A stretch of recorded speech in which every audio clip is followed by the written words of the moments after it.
Or sampled for a music video. Hopefully.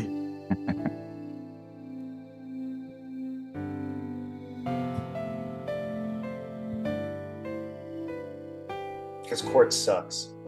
You don't want to be in court. You definitely don't want to be in court.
Well, hello everyone, and welcome to another episode of Textplay. And this is a very special episode today because today I'm hosting the producers of the Legends of Adventure documentary, whose campaign just started like an hour ago.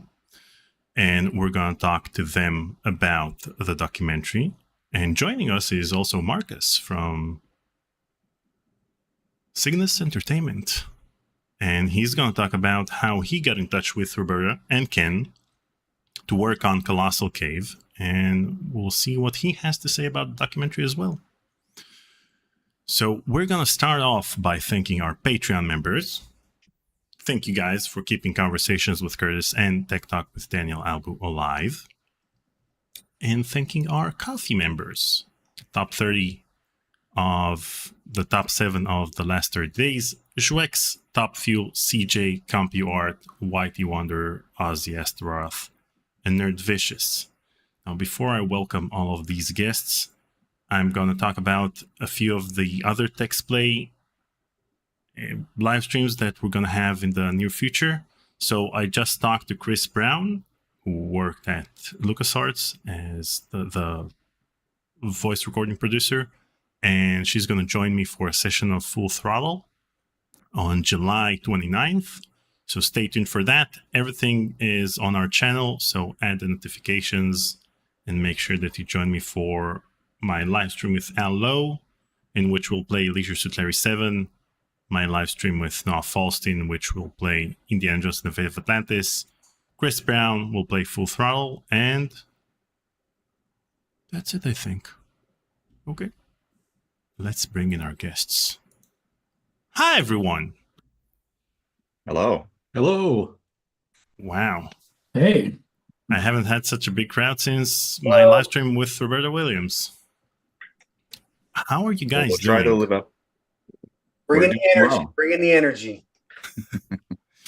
We're doing Okay, a so- little bit tired, but excited at the same time. Yes.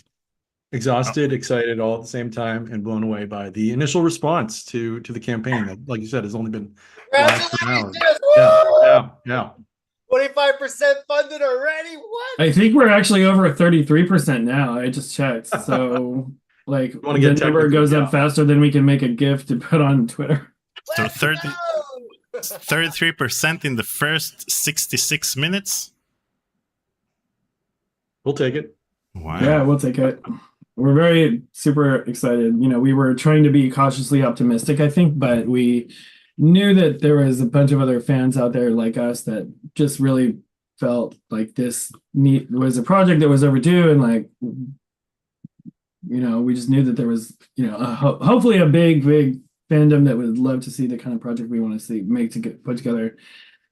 And yeah, it's good to see the result. The response is very good. We've been just very happy about this morning so far. All the work has been worth it. And how did the idea to come up with a documentary about the story of Sierra Online come about? So David and I were introduced to each other via, so he had just finished a show called Game Breakers, which is a show about different Twitch game streaming personalities. And one of them was a friend of mine named Deer, and she promoted it, and I said, "Hey, like, what's this about?" And she told me about it, and I thought, "Oh, okay, that's awesome." And the little game studio I run called Midboss had put out a documentary about 10 years ago, and it was getting kind of out of date, and I wanted to refresh it.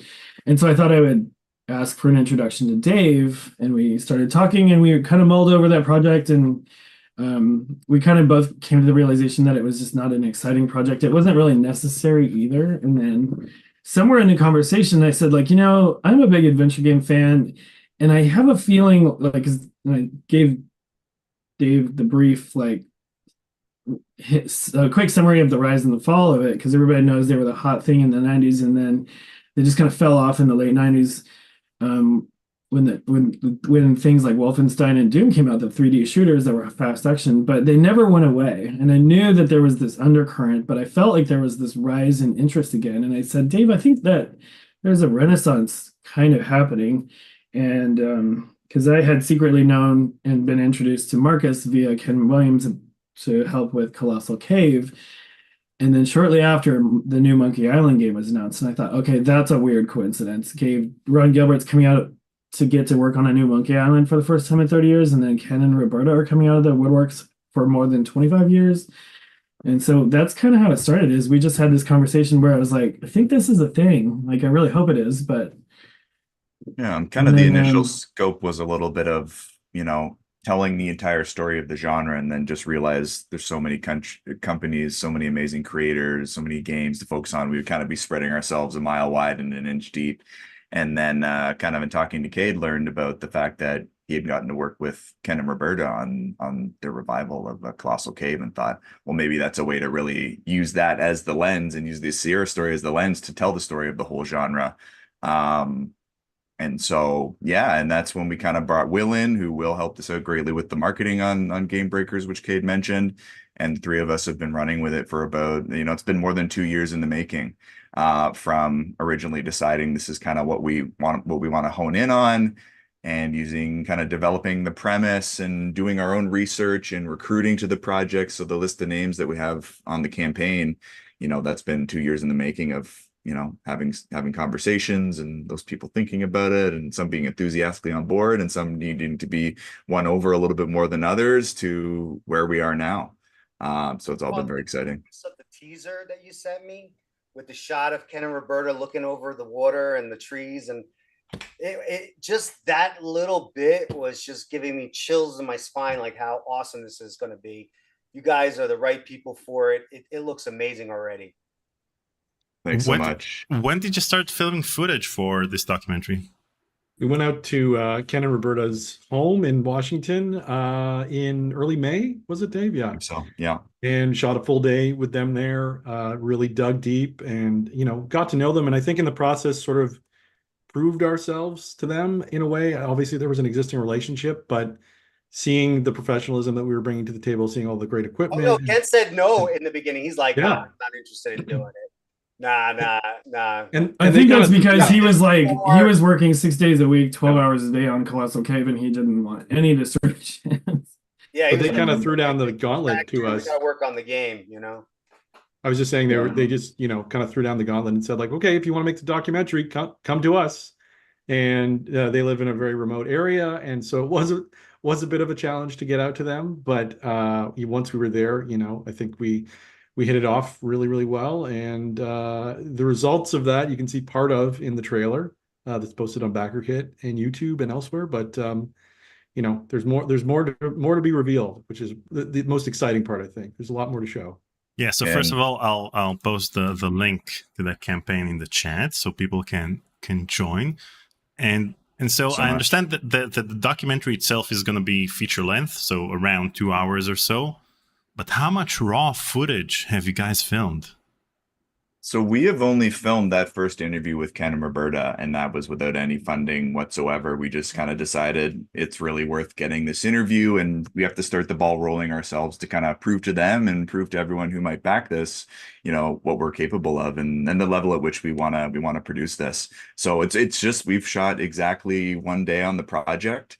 And so, yeah, the goal of the crowdfunding is to conduct more interviews and basically be able to film with everyone else. So all the other great creators, the people under our legend sections on the campaign, and even people in media and technology who were influenced by the Williams and by the Sierra games. So that's kind of the fun of the campaign, is that basically as far as people want to support us in it is as far as we can take the documentary. So we have some stretch goals where we're funded to the tune of 150,000. That means we're going to cover more games. We're going to be able to conduct more interviews, and the scope kind of expands the more we're able to bring in. So yeah, just one interview shot so far. I just want to point out like one thing about Sierra that's super interesting, and a lot of people forget about. They weren't just a game company. They also pushed hardware like the Roland MT32. They also did business software. They also did like online connections and things like that. Facebook, before it was Facebook kind of thing, with the Sierra network. So they're not just games, and that's, I think, something that gets sometimes forgotten. Yeah, I mean the way technology was evolving so quickly in the 80s, like every new King's Quest game had some sort of technical innovation in it that moved the medium forward and moved the dial. And it's just, the technological aspects are incredible, but behind the scenes, everything that was going on, it's just such a great story. The incredible creative people who made up the company, where they were making these games, off in the mountains and the woods. And then all the different lives. Kate and I visited, right, Kate? We got to check it out. Yeah, so Marcus, when Marcus was coming for, I guess it was your second GDC, I said, I've got this thing I've always wanted to do, and none of my friends are cool enough to want to do it with me. I'm in. And I said, we need to, here's some links. We need to dress up like the two guys from Andromeda and drive to the old Sierra headquarters in like Coarse Gold and in Oakhurst, and like run around to all the famous sites and like get some photos. And we ended up Marcus talked me into doing some like funny skits in front of the buildings, and so we have this like kooky set of like memories that were from that day. It's like a 3.5 hour drive each way from where I live in San Francisco, and we did it. It was a long day, but it was super fun. So if anybody's curious about our Sierra bona fides, right there. Yeah, like nerddom on a level that I'm sure a lot of the fans here that are watching probably are on this level, but I think we proved it to ourselves, but it was a good day. It was really great. A lot of fun. Now, Marcus, you talked about the Sierra early beginnings, and I want you to elaborate a bit on your background when it comes to Sierra and how you got in touch with Ken and Roberta to create Colossal Cave 3D. First off, even if I didn't meet them, I'm pretty sure the game would have been made. So I don't want to take like this full credit for something like that. But it's true that I am a major part of the original idea of making this game, and putting it forward. And, you know, I mean, it was Roberta's idea to do Colossal Cave because that's her historically the game that inspired her. But how I met them is, you know, very interesting story. I'm a jeweler, an artist, a fashion designer, and now game designer. And what happened was I got really back into retro collecting. You know, nostalgia is a thing, and I was deep into it. And I came across a copy of King's Quest on my adventures. And I belong to a museum called the Vintage Computer Federation here in Wall Township, New Jersey, which we have a sick collection of all. You got to check us out. VCF East represent. They are awesome. They have every kind of computer you can think of. And they were having a show.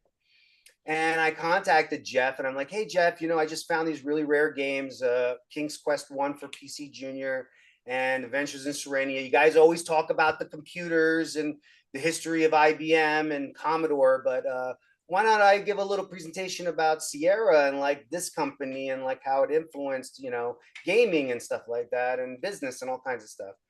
And he was like, oh, great idea, Marcus. By the way, Ken Williams, one of the designers of King's Quest, he's also presenting.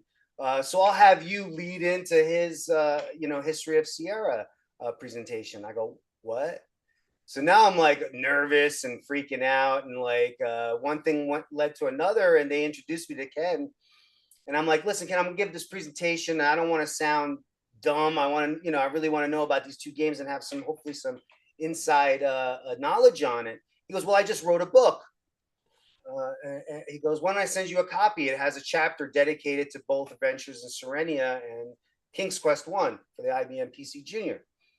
So he sends me the book. And I read it, and you know, I give the presentation. I thought I did all right, but you know, people were like, "Oh, that was a really good presentation." Ken's like, "Oh, you did better than I did," and I'm like, "Nah." I'm like, "Thanks." You know, and then I stayed in touch with Ken. I kept on messaging him, and sometimes he would reply back, sometimes you know he wouldn't. And but I finished reading his book about a month later.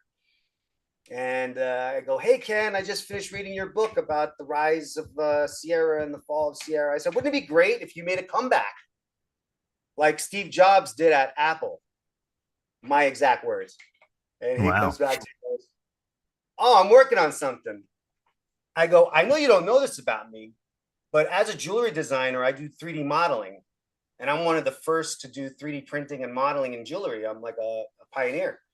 And I can make any kind of 3D asset you want for a game. He goes, oh, I didn't know you're an artist. I'll be in touch in a few days. And then he messages me a few days later. Hey, Marcus, what are you up to? And I'm like, anything you want, big boss. Whatever it is, just tell me. I'll make it. I'll make it happen. Whatever I got to do. And man, it's been like over 3 years. I can't even believe it. That's like a big number. And I'm like working with Ken and his son DJ, and worked with Roberta on designing the Colossal Cave, like as a producer, as like from A to Z, from the very beginning, from when it was just Ken and I, where Roberta was like, no, Marcus, I'm not interested right now, you know, but I knew she was. And I just kept on sending her like, you know, hey, Roberta, what do you think of this troll? And she's like, oh, that's very trolly. And then you know, she's like, try to make him a little meaner, or, you know, put some jewelry on him. You're a jeweler, you know, so, you know, like, so little by little pulled her in. And then what happened was the guy that actually taught me 3D modeling, he was a kid at the time, working for his dad as a jeweler, learning a software called Rhino. Brian Denola, that's his name, Brian Denola. Hey, Brian, love you, man. Taught me Rhino, which is a 3D package. And when he saw that I you know, was announced that I'm working with Ken and Roberta on this game, he said, hey, Marcus, you know, I'm a huge fan of Sierra. No, I don't know if you remember me. I taught you 3D modeling. I'm at Unity now. And I'm like, holy moly, Brian, duh. Of course I remember you. But Unity? I'm like, we're using Unity. I was like, can you do me a favor? Go, I know you're brand new at the company, but call your manager and tell him you know the guy working with Ken and Roberta Williams on their first game in 25 years. And, you know, we're using Unity and we'll love to talk to you guys. before you know it, we're in meetings, weekly meetings with executives of Unity, surrounded by their engineers. And it went from just Ken and I to like Ken and 25 people. It's like, whoa, it was crazy. And, Roberta was in one of the meetings and she saw the people that were there. And I guess she really got, excited, like, wow, this is really happening. And she, I'm sure she knew, but that's when she really kind of took over. And I'll never forget her words. She's like, Marcus, you're not going to like me taking over. So like, up until that point, it was more like a proof of concept to convince Roberta. White box. I mean, it was just Ken and I've never made a video game in my life, and here I am, level designing, character designing, coding. Never did any of these things before. I just made jewelry using 3D. Here I am, like becoming a professional game designer overnight with two of the greatest legends in the gaming history. I mean, I don't know what to tell you, but I had to go from like nothing to something really fast, thrown in the water with the sharks. Learning how to topology, learning how to UV unwrap, learning how to add textures, learning how to count polygons so that the game runs good on a Quest 2 using mobile graphics, all of that from A to Z. And then Cade, his marketing genius, anything that comes to marketing, Cade is the man. I mean, he literally taught me everything I know about it. And, it's just these connections that I got to make through working with such an amazing couple that love gaming. And I'm just so happy that they are making games again. And I believe, and, I kept on saying this, they kept on like, oh, we're one and done. We're just going to go back to our yachts. And I'm like, no, there's no way. I was like, there's no way. I said, once you make this game, it's not over. It just cannot be over. It just cannot be. And then the amount of effort put in, right? Like all the lessons learned, the hindsight that we talk about, we can now put that into a next game and be better and be that much better and make a legendary game. And not that Colossal Cave is not legendary. It's a great game. We just launched the Quest 3 right now. Like literally, we're still making versions of Colossal Cave that are still down the line. It's probably the game that's on most platforms in history, especially with all the new modern versions of being able to play Colossal Cave, right? We're going to be on Apple Vision Pro. We're on MetaQuest 3, MetaQuest 2. We're on Android, iOS. Ken Williams loves to open up channels of distribution, retail. I mean, these are the things I'm learning from working with, I can go into design. I could talk for hours because I've been back in the 80s, like you said, Sierra used to bundle their games with hardware. So you gave the example of the Roll and Empty 32. And the thing is that back then they would sell a game with the Roll and Empty 32 sound card as a bundle in order to get people. They had an agreement with Roland. And so you can start selling Androids and iPhones, like sell the iPhone with Colossal Cave as a bundle with a big box. Well, one of the things was when I remember like early on, even before Roberta was really full-time on Colossal Cave, when she was working on her book, I remember Ken asked me, he goes, hey, Marcus, do you think this game is going to sell? And I'm like, well, thinking the fact that I've heard of Colossal Cave, but I never really played Colossal Cave, even as a kid. I'm like, I think so. But I said, but I'll tell you what, if Sierra was here today, if Sierra 2.0, or if this is Sierra 2.0, Cygnus Entertainment, this game would be in VR.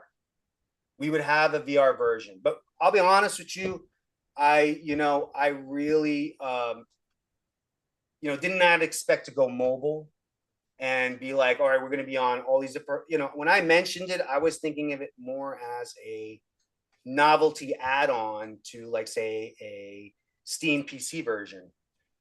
But it happens that Ken is like, no, we're going to do it on mobile, which has just absolutely killed me as a new guy making 3D models. Now I got to retopologize this thing from 5 million polygons, which it should never be 5 million polygons in the first place. But anyway, like my crazy high poly character is down to something that works on a on a toaster.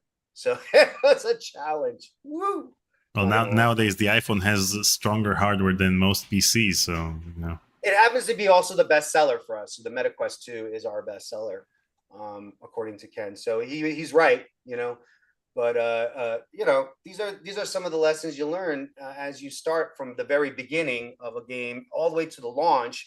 And now we're like more than a year and a half after the launch of the original game, and we have version 2.0, and we have all these different platforms that we're launching on, and continuing to market and hype. And I feel like, as you all have been saying, you know, we're on a rise. So I think this whole adventure games is on a rise, and will continue to, because it's awesome. Mm-hmm. Adventure games are great. That's why we're all here. So Will, Kate, and Dave, I want to hear from you guys about the stretch goals. What stretch goals are currently available?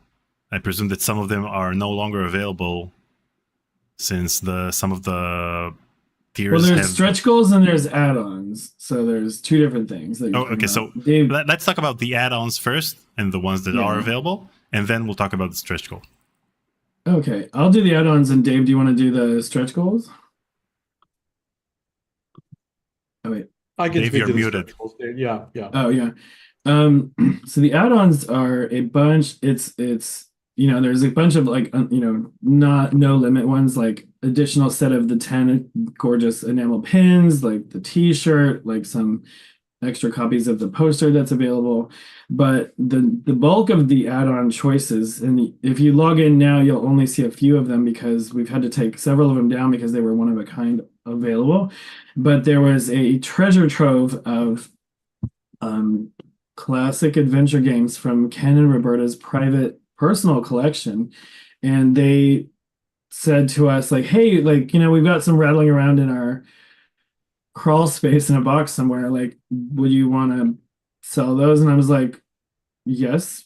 Would you sign them also? Because like the fans absolutely would just flip out over them. So there was like a couple boxes of these games, and I was like, and it was weird because it wasn't just games, it was like some of these old like productivity apps too. And I was like, oh no, forget those. But the games, like, don't forget productivity. Why does everybody hate on productivity? I felt like this, we can still add them, but like, anyway, so we have this list of games that here, I'll just go down the list of like what we had and what's like mostly already sold out. It's stuff So that literally belongs in a museum, some of it, like factory sealed, like just, you know, has not seen the light of day in 40 years kind of stuff. Yeah. And they're not all factory sealed, just to make sure everybody's aware of that. But there was a couple of them like that were, you could still see the plastic wrap mostly intact or whatever, but there was Conquest for Camelot, Gabriel Knight 1, the original one, Freddy Farkas, Frontier Pharmacist, Leisure Suit Larry 1, Quest for Glory 2, King's Quest 5, Aces of the Deep, The Incredible Machine, Manhunter 1 and 2, Willie Beamish, and even a very nice, I think it was still in the plastic wrap, original copy of Soft Porn Adventure. Wow. And then there's a large stack of the original Interaction magazines. He said there's about 60 of those. We've already sold over 50 of the magazines as of a few minutes ago. But we've had to quickly like monitor the add-on pages because it doesn't, unfortunately, BackerKit doesn't have a feature to like just limit to once. We have to, as soon as we see that it sells, we have to like hide them. They're working on it. They're working on it. Yeah, so I'm like, that's my job today, is just watching those. So anyway, but yeah, like these one of a kind from the personal collection of like games that have been hiding in storage for decades. They're gonna pull them out. They're gonna sign them. In there, that's wild. Yeah, like and it was just something. So when we were up there shooting at Ken and Roberta's house, like Ken just kind of casually during lunch break or whatever, he's like, oh, you know, I think I've got some games rattling around, and I thought, oh, I'd love to see them. Never assuming he would like offer them, and I looked at Roberta and I was like, did he just say that what I thought he said about offering to like add them to, you know, put to the collection to sell? And I was like, because, you know, we were hoping that this campaign would go well, but like we knew that those were valuable and that they would definitely help us get across the finish line. And so we were very honored that they would give us some of their personal stash of like games and stuff they worked on, you know. So that was very, very generous, and we're very, very thankful to the Williams. But yeah, they came straight from, like, we've got some funny pictures of like just like the original box, like he pulled out of storage and it was like they're all stacked up sideways. So I had to like zoom in and read the titles of the boxes. I'm like, oh my God, these are some enviable collection boxes, but they're gonna make them basically one of a kind and sign them all, if, you know, unless people specifically request not to have them signed, but they'll be definitely museum pieces by the time they get into people's hands. So that soft porn one is 100%. oh yeah, that one, like I did my research to make sure I priced them fairly, because you know they were all over the spectrum in terms of value and availability, but the soft porn adventure was like, you see them pop up online in various conditions on eBay or whatever for like anywhere from 2,000 to 4,000. I thought, oh boy, well, I don't want these to become like flippers like immediately. So I'm like, okay, and they're signed, their premium from their private collection. So we're gonna get like a certificate of authenticity. They've already taken photos with them all so that you can see, yes, it came from them. And price it, you know, with a slight premium, so that way it'll hopefully go to a collector that truly wants it. Each of them. So, but they keep selling out. Like I was like having to watch that add-on page really closely for the last hour and a half. And it's not just the rare games. You know, we've got pins that are super great, and we know that people love having that stuff. Sierra inspired, themed around Sierra stuff that anybody who's a fan of the franchises that Sierra put out, you know, would recognize.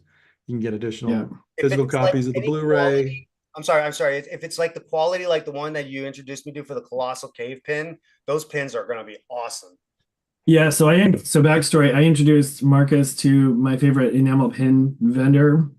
He's worked with me for years. He makes excellent quality stuff, and you know, Marcus was looking to make some Colossal Cave pins, so I introduced them, and he's made some really gorgeous Colossal Cave pins, and I think you've got some more secret ones planned, right? But yes, it will be the same exact vendor that I've known to come and trust and love, and they were designed by one of my mid-boss team members named JJ Signal. He's like our creative director, and he loves making enamel pens. Like he did a knockout job. If you look at the 10-pin collection, like they're all a nod to a certain franchise, and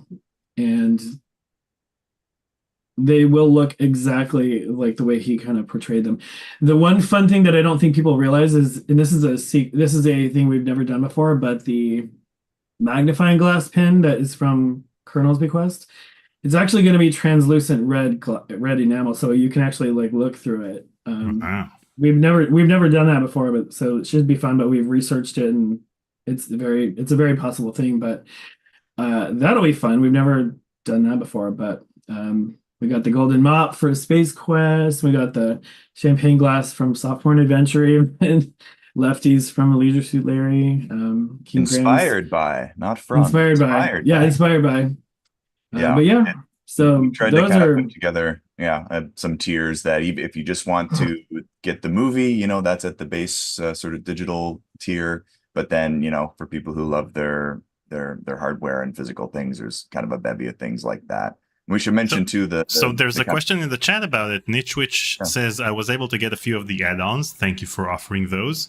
Quick question. When you say there is a limited edition big box for the Blu-ray, is it going to be sealed?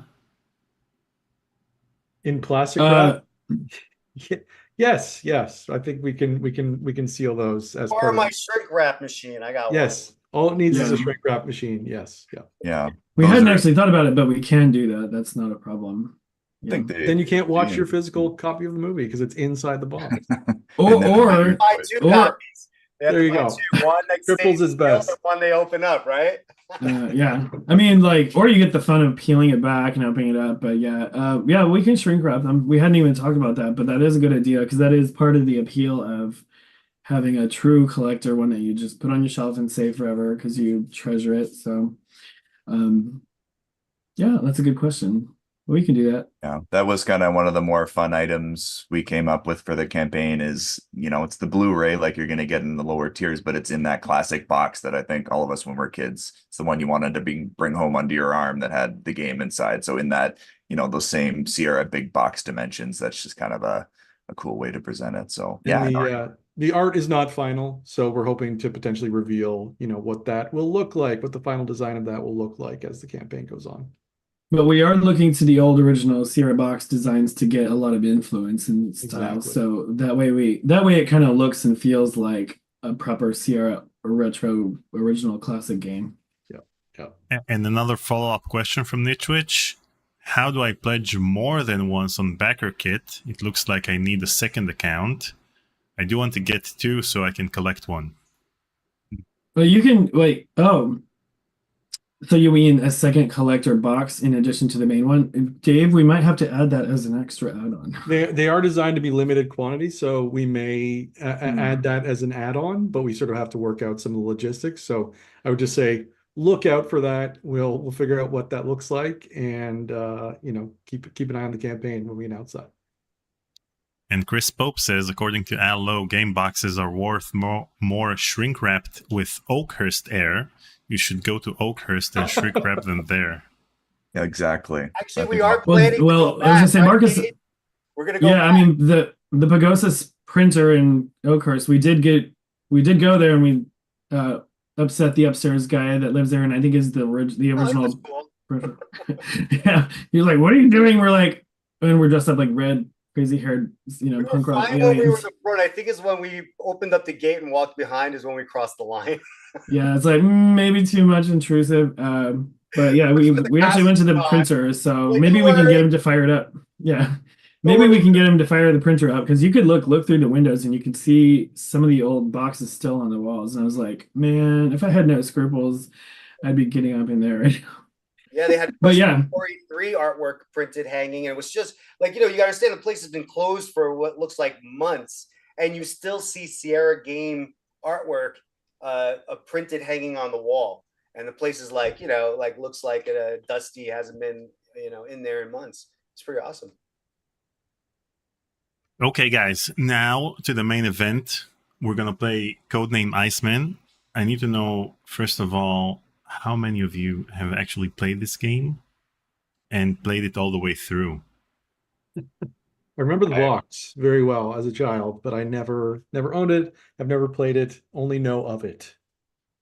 yeah, this is the one series of Sierra that I played the first one for 5 minutes, got run over on the road by the car because I didn't push the button to cross the street. And I was like, I'm out, not my jam. But now that I'm older, I'm very curious about it. But yeah, I feel like a false fan because this is the one franchise I never really got into. But Oh, it's not really a franchise. I mean, I'm sorry, but any of the Gym Walls, yeah, Police Quest style games, I know that they were acclaimed and very popular, but I was also 7 years old when I first played it, so I think I was just too young to appreciate it. So this will be a fresh adventure. I may have played it. I don't really remember it. I might have played the beginning of it, but I don't remember getting into this one at all. It's not, it's not like Maniac Mansion or, King's Quest V or, Gabriel Knight. It definitely doesn't stick to my memory. Well, then it's a great game for all of us to play, because we'll soon find out how good this game really is. So who wants to play first? You can actually play it over Zoom. Oh, really? Let's let Marcus do it. Unless Dave or Will, do you want to take a jam at it? No. I defer. I'll give it a shot. Yeah, you start off there, Will. Okay, Will.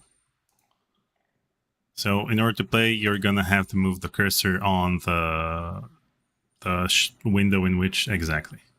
And you can type. Yeah. Go ahead. Look at that.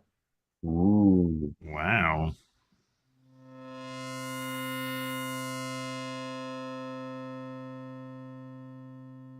Roland MPT 32. I'm invested. Great start.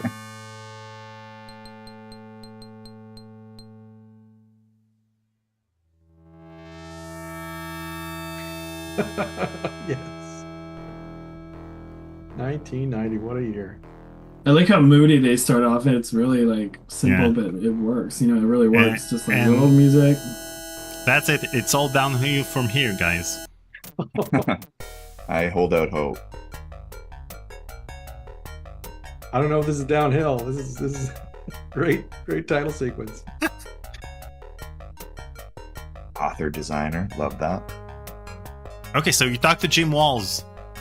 When was I it? did. So Jim Walls is one of the legends of adventure that's going to be interviewed in the documentary. So we only knew that Jim had not done an interview in some time. I think since he had tried to crowdfund his own kind of a spin-off game more than a decade ago.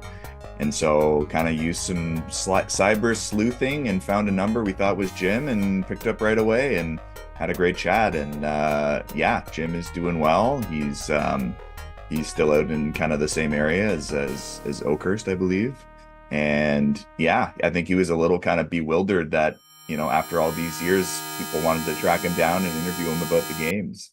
But yeah, had a great initial chat with them. So Jim's one of the people who's on board, which is pretty cool. I was a Police Quest guy, so that you can imagine the thrill that is for me. Well, maybe after this playthrough you have some Codename Iceman related questions for him, like why? And that's it. The first question, why? Yeah. Can you please elaborate why? Yes. In essay format. We could find our man, Commander John B. Westland of the United States Navy. And he's soaking up the sun.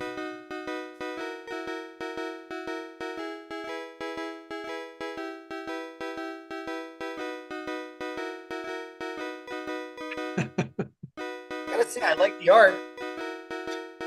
So this is presumably Leisure Suit Larry 4, some might say. At least the first part before it actually goes full on Jim Walls and you need to follow protocol. Okay. So, you know, you can use the keyboard and you can use the mouse. All right, let's see here. It's a text parser game, so, you know. Oh yeah, stand up. That's a good one. Okay. Alright.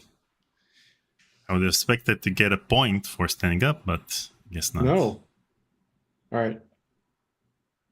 Hit the bar.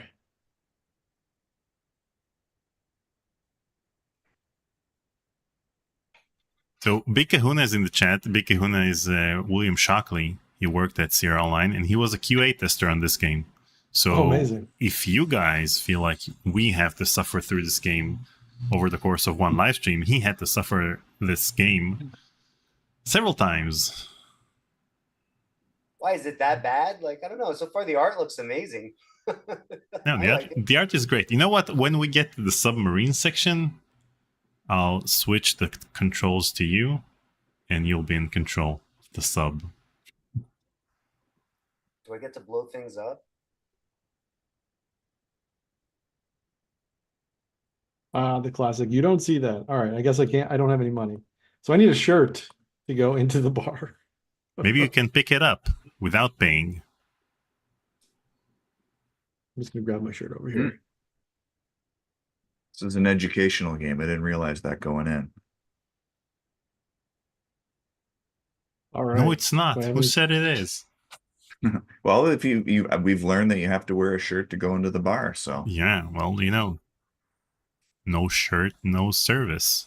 that's right. This game would be amazing in VR. Do like Oh, I have to take my shirt off to read the magazine, guys. Read an article featuring the North African country of Tunisia. Because of the global oil shortage, this small third world country finds itself in a powerful political position. It's called foreshadowing, guys. Because of Tunisia's neutral stance and her overabundance of high-grade crude, the United States and Russia find themselves in tug of war as they negotiate for the oil. I mean, this is what we're dude? here for. Explosive situation. Love it. All right. Get a shirt. Let's hit the bar.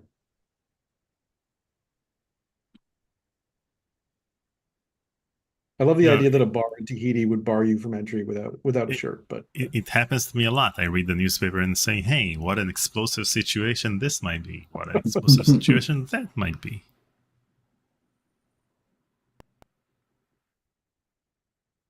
all right, what do we got? Uh-oh, this better not get problematic.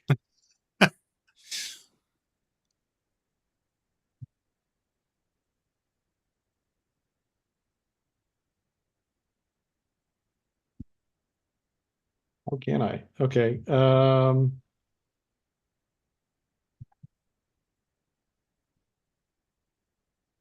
Order drink. This is the reception. Oh, I thought it was the bar. Okay, this explains it. That tiki top to it, I see how you can make that The mistake. Chi-Chi bar is on the right. Oh, get in there.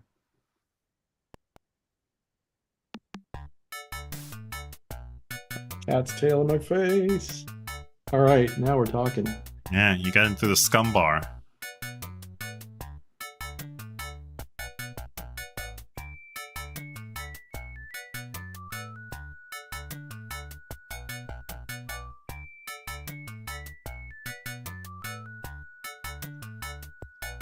He's not even looking towards the bartender.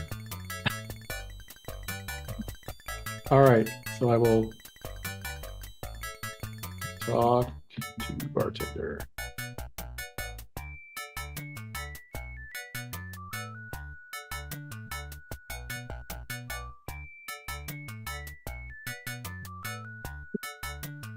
You're not close enough to what? The guy, the bartender, I guess. Yeah.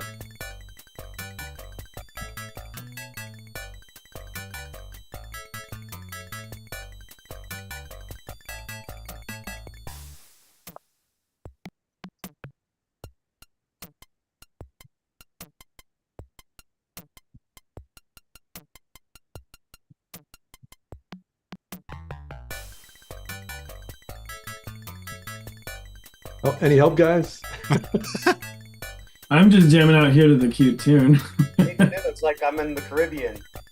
What about give it to me now? Does that help? Moved stool. So maybe Say move. maybe buy drink. Mm. He said I've got to sit down first. Okay. There we go.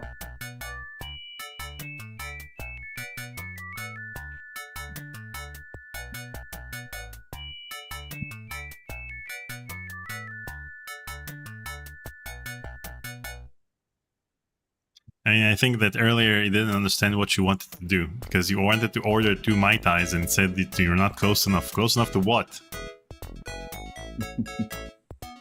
And I'm just sitting here drinking my own drink, talking to the girl. Gotta buy her a drink, huh? Yeah. So Well, use maybe yeah. buy girl a drink or buy woman a drink. Buy a girl drink. There we go. Buy a girl drink?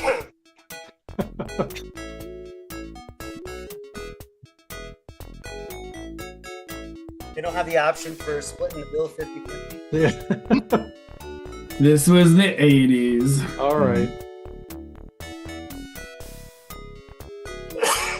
Okay. All right. Okay.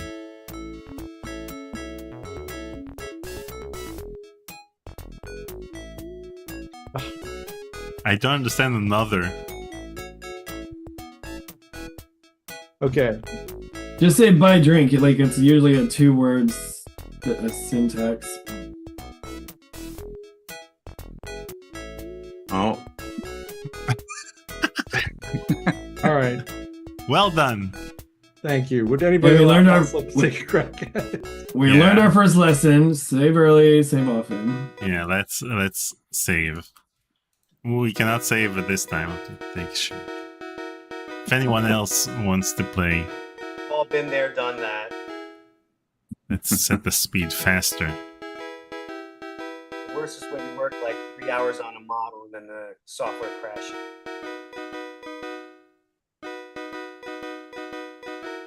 Okay, so let's get magazine. Let's do that. Oh, did we get points for that? You got one, yeah. Wow. Game changer. Fake shirt.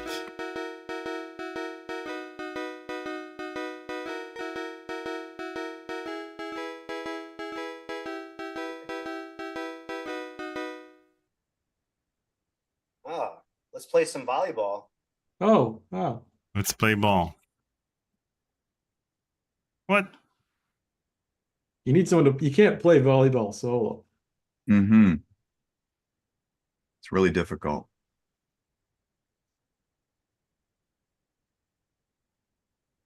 And there's no ball. That's another problem. Oh, I assume at some point there's sort of CIA spy stuff. It's not just a vacation simulator, right? Yeah. That girl was a clever operation to take us out. The spike drink. Wait, what else do we have here? So anyway, this was the first text parser game I played. And probably the last. I gave up on Sierra games soon after. Up until, I don't know. So this is the game that broke your spirit? Yeah. This is the game that broke my spirit. And I think that The Lost Secret of the Rainforest is the game that got me to trust Sierra again a few years after that. Wow, look, I'm walking diagonally. So this is... High tech. Yeah.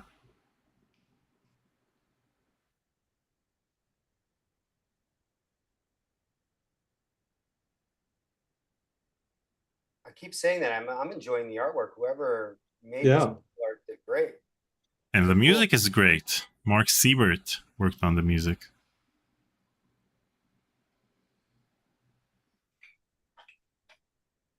I wonder what they were using to draw this art out. I know it was probably hand sketch first, but then like probably used like a drawing tablet of some sort. I think they used mouse only. Don't think Only they mouse? had any drawing tablets at the time. There was a 1981. couple. Even Roberta used that Versa writer. That's how she made the Mystery House artwork, and that was like a vector plotter, draw. Oh, wait a second.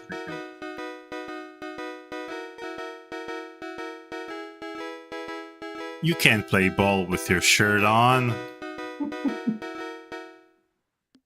There we go. Now we're talking. All right. Okay. Play ball.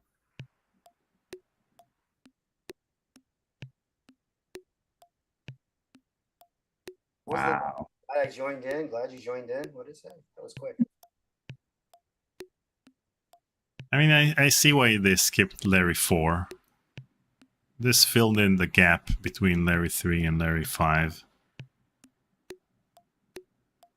So that's it. That's the game. Thank you guys for joining. The Tahitian vacation. Credits. Wow, you're racking up the score pretty quick there. This is a key part of the game. It is. I mean, wear shirt or read magazine didn't give us... Oh, no. Uh-oh. There goes the ball. That's not on. Uh-oh. This is not going to be good. Yeah, this is where you get eaten by a shark. Or You hear calls for help, okay? You reach the drowning girl and find her unconscious. Grabbing her, you swim back to the beach. You're my hero. This is education. We're learning about rescue breathing and CPR. Okay. Yeah. So, perform CPR. I don't understand perform. Okay, shake and shout. After gently shaking the victim, you try getting a response by saying, "Are you okay?" Blow air. Call for help. Turning to others, you shout, "Please, someone go for emergency medical aid." And he's running away. Establish airway. How would you know that?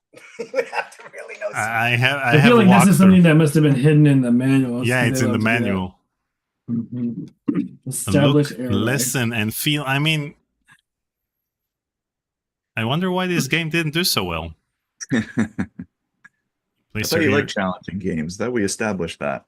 Close to the victim's mouth and try to listen and feel for a breath. Okay, give to breath. You pinch the nostrils closed, open your mouth wide, and take a deep breath. You make a tight seal over the victim's mouth and breathe it to her mouth. Wow. Oh, wait a minute. Didn't they have like a hint line that you could call for like $1 million a minute or like $5 a minute? Yeah, so you call, pay $1 million a minute to get instructions to do CPR. Not to save a life, just solve the first puzzle in the game. Yeah. After giving the victim So, Colossal Cave's hint line is, you just got to dial a number. We don't charge. Check pulse. Check. Okay. Unfortunately, you don't. Begin compression. Quickly, you locate the bottom. Wow. I wonder why 6-year-old me didn't get invested in this game. 6 years old, you should be outside playing ball. Once you get a computer, don't go outside. Well, I think this game began as a CPR simulator, and then they eventually we need some international intrigue, and so they were innovators. What can we say? Daniel, did you pick this game to torture us? Is that yeah.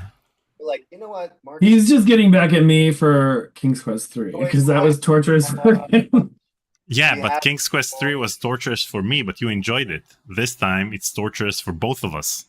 For all 4 of us or 5 of us. I mean, I'm actually enjoying this watching aspect because I had seen clips of it through on and off, but I never did it. But you can definitely feel like a cop was involved in designing this because everything is a procedure. Everything has to be done a certain way to do it by the book. By the book.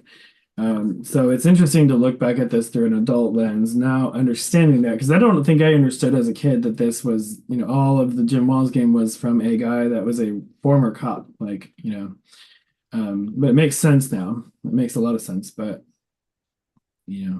That's it. I saved her life, guys. 17 points. If you ever wondered how much human life is worth, it's 17 points. Now you got to get that drink. You've earned it. Yeah. Wait, let's put on our shirt. What's on the table? The magazine. The magazine. Okay. Save. Life saved.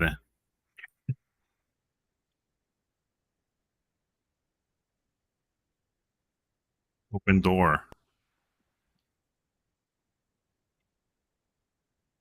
So, in my conversation with Jane Jensen, she said that when she worked on Police Quest 3, one of the problems was that, Jim Walls isn't big into dialogues and such. He's more into manuals and procedures. So, that was that's a big problem with some of his games. That tracks. Yeah. Now look, Marcus has got the box for one of the Police Quests right there. Other 3, said so. Put that one on. He started collecting too now. I got him kind of into it. we acquired King's Quest 3 together, right? I mean, you bought it, but we were like looking over that eBay, how much to spend on it. Wait, so what's your favorite Police Quest? Is it 3? You know what? Don't say 4. I don't really like Police Quest. I never really got into those. I mean, I was more a Space Quest, Ultima, King's Quest kind of player. And, I like LucasArts stuff too. Maniac Mansion, Zack and Kraken. All those were fun. Okay, so I've got the key. I got the key to my room. What else do I have? A key. You're carrying key. Okay.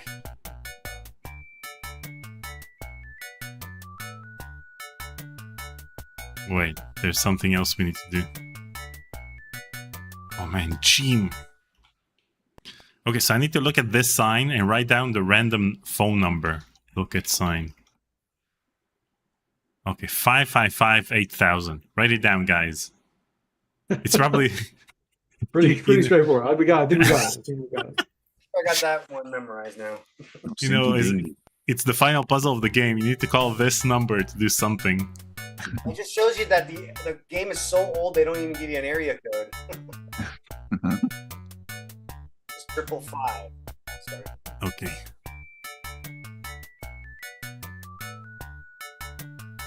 Okay, so they're all single, but I need to sit down here. Look, girl. A woman alone having a drink. Talk, girl. Okay, bye, girl, drink. We're not close enough. What you gotta do? Get these girls drunk? Is that the only way you get them to like you? That's Gene Walls for ya. What the heck? Author designer right there. Bottle of champagne.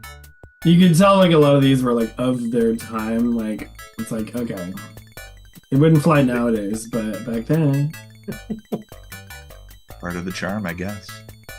I mean, the thing is, it really starts out as a Leisure Suit Larry clone, but then it, you know, when you get to the sub, jeez. Okay, so now we dance. Check this out. Check this out, guys. Got the moves. Whoa! Oh yes. Wow. I think we need the medical intervention now. This is not looking normal or right. We need to perform CPR on Dave, so shake and shout, call for help, establish airway. Look at that. Booty shaking. That's funny. I appreciate that they went through all the effort to animate all this. Like every time they did like a kind of a super detailed animation in any game, I always thought it added quite a lot. Yeah. Oh my gosh, is he doing like? He's doing the white boy. But I think they had to like hand code these animations, right? Back then. And probably I'm only sure. used once, unless you're dancing on the sub later in the game. Wait, who's this? Is this Kenny Williams? Look, man. This is Chris Hoyt, programmer of King's Quest IV and now the Colonist Bequest. I love that they did these little like, I call them cameos. It's like a game cameo, but I love that how they slid in that stuff as like a little nice way to show some love to other people that worked on this here. So the way to stop dancing is to yell, stop. I mean, stands to reason, I guess. Like, oh, I could party all night long. Well, hello, she exclaims.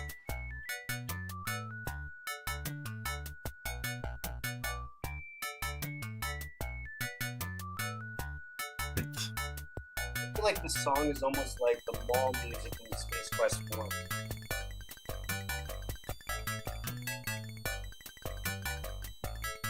Would you like to come back to my place? The girl asks. This is full-blown Leisure Suit Larry. Mm-hmm. I feel like things are going to take a turn pretty soon. I don't know. Yeah. It's going too well. You know what I mean? It's going a little too good, right? Something about that.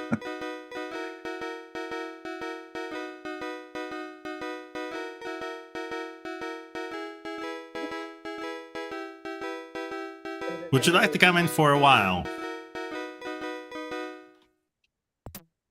Ooh. Go right to it. It's going down. Wait, don't you have to turn on the music? We have the music in the background. Oh, the music follows you no matter where you go, huh? Look away, kids.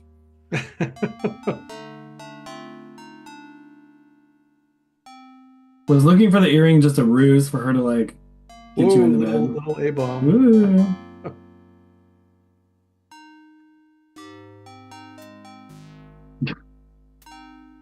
Like, see, again, it's not what you want to happen. This is not Leisure Suit Larry after all.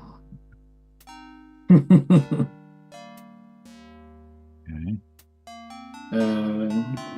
Weird. Okay, Oh, okay. Yeah. So you just have to kiss her like 5 or 6 times. game over, guys. There really All is right. a heaven on earth. Hey, let's end on a high note. Yeah. We don't need the other 265 points. Okay. Well done, Jim Walls. She left us a note. Get note. Thanks for making my vacation so wonderful. You were sleeping so peacefully, I just couldn't bring myself to wake you. I have urgent business to attend to and must leave. I wish you the best and hope we meet again soon. You read and discard it. Don't find me on Facebook.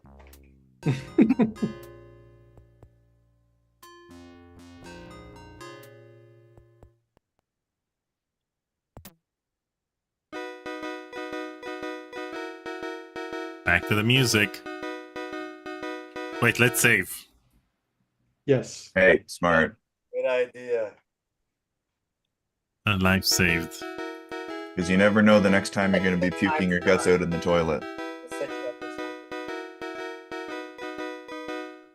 something. Jason in the chat says, don't forget the earring. You're screwed if you get to Washington and miss it. What? You need to plug a hole or something with the earring in true like MacGyver fashion. There. Wait, so do I really need to find the earring?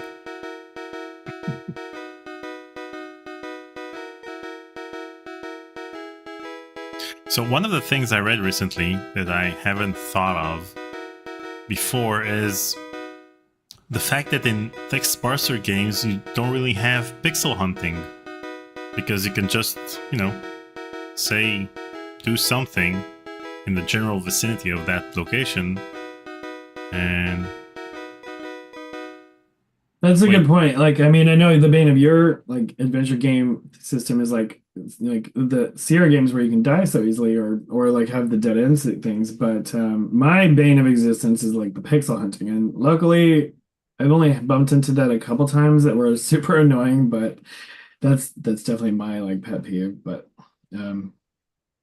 fortunately, the games got better about not doing that so much. Okay, so I take it back. You see that earring over here? You see that? Or am I the only one seeing it? No. Where is it? Where the cursor is? It's over here. No, it's not. Does it flicker or does it? It's supposed to flicker. Oh, maybe the speed is because I thought I saw one when you first walked out, but I didn't think anything of it. And here it is. Oh my god, that is annoying. It's a single pixel. I take it back. Text parser games have pixel hunting. Oh, they do. Pick up earring. Oh yeah. You pick up. Yeah, because I guess you still have to see it to know to do something. Yeah. Okay. Okay. So we've Darn got you, Will. Yeah, I never would have found that. Do you still have Jim Wall's contact info? Get him on this Zoom call ASAP. You know what? We could ask him, but I don't think he would even remember. Yeah, I can only tell you how difficult it was to get him on the first Zoom call because he's not the most technologically savvy gentleman, nor does he have to be. But I bet it would be fun to log him into one of these and see what he thinks of all of us goobers playing this 30 years after the fact. Right? Like you're pioneering. So there wasn't like too many references beforehand or other people that made games beforehand, right? So a lot of it is like them like experimenting with stuff that, you know, they're inventing it as they're going along. You got to kind of look back in time too, right? Like back to that time when this game came out, or even before, because they were making the game. And this game probably started being made in '88, right? So like you have to think about that. And not everything worked, as we know, but you know, you got to try it. Okay, now I need to look at the earring. It appears that the top of the earring can be opened. Open earring. After carefully removing the top, you discover that the earring is hollow. Look inside earring. As one does. Inside the earring, there's a tiny roll of microfilm. Mercy, mercy, you think to yourself. And the music changed. That beautiful woman is an undercover agent. The odds. But for Too good whom? to be true.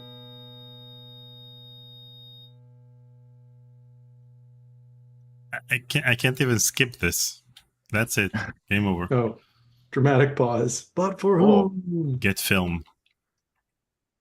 You remove the microfilm. That's it. Guys, 43 points. Let's find a microfilm reader and figure this out. Like every 90s movie. Microfilm. You don't hear much about microfilm these days, do you? Yeah, because you have an microfiche. SD card. You always hear about the SD cards. Yeah. Although a lot when I was at the Internet Archive a couple weeks ago, they have this one project where they're like digitizing like millions of microfiche that libraries around the world are shipping to them, and they're like because a lot of libraries are just getting rid of all these like microfiche, and a lot of there's so much data on these little tiny bits of like basically film that like even modern libraries are trying to get away from them, and kids these days don't even know what a microfiche is, but Yeah, they it better. was really cool though, because they got to see like the process of it. They have like a machine that automated just scans and scans and scans all these little sheets of. Those microfiches get deteriorated over time as well. Yeah, it's just the same as like any kind of film or cellulose backing, or even plastics. Like I remember when CDs first came out in the late 80s, like they were like, "Ooh, these are indestructible." It's like, no, they're not. That's plastic. It will degrade in time. But they were like, "Oh, laser discs are still going strong." I'm like, "Well, they had higher grade plastic, but again, eventually it will deteriorate." So, but yeah, the microfiche are probably getting brittle at this point.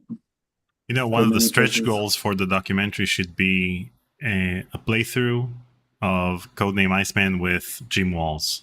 Like, sit through the entire game with him Make playing. him You're onto play it. something.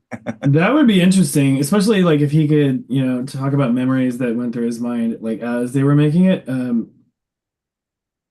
That would be almost interesting. wonder, has Jim even thought about Codename Iceman since 1990? Like, I think it's always like, I don't yeah, think it's he I thought don't about know. Codename Iceman during the production of Codename Iceman. So What's he doing now? Like, did you guys ask him what's he up to? He's just retired. Yeah, happily retired. Yeah, like I don't think he has happily he doesn't have much on the go. He's just enjoying life, enjoying the fruits of his labor. But yeah, actually it was when I talked to him, he had just taken his 100-year-old mom out, I think, for lunch, so which is pretty great too. wow. Enjoying life. He's not on the beat though, I asked.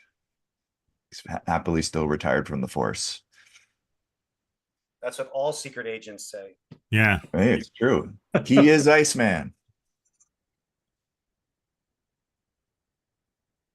One thing about like when a lot of the designers we've talked to, if you ask them detailed questions about some of the games they made, or even like directly directed, a lot of them don't remember the minutia of the games. They might remember the broad strokes, but remembering an earring on a beach that was literally just a pixel flashing, like that might be something he might not remember because it's been so long. Yeah, but I think that for most of them, it was, a spur of the moment decision and not something that they actually thought of for long.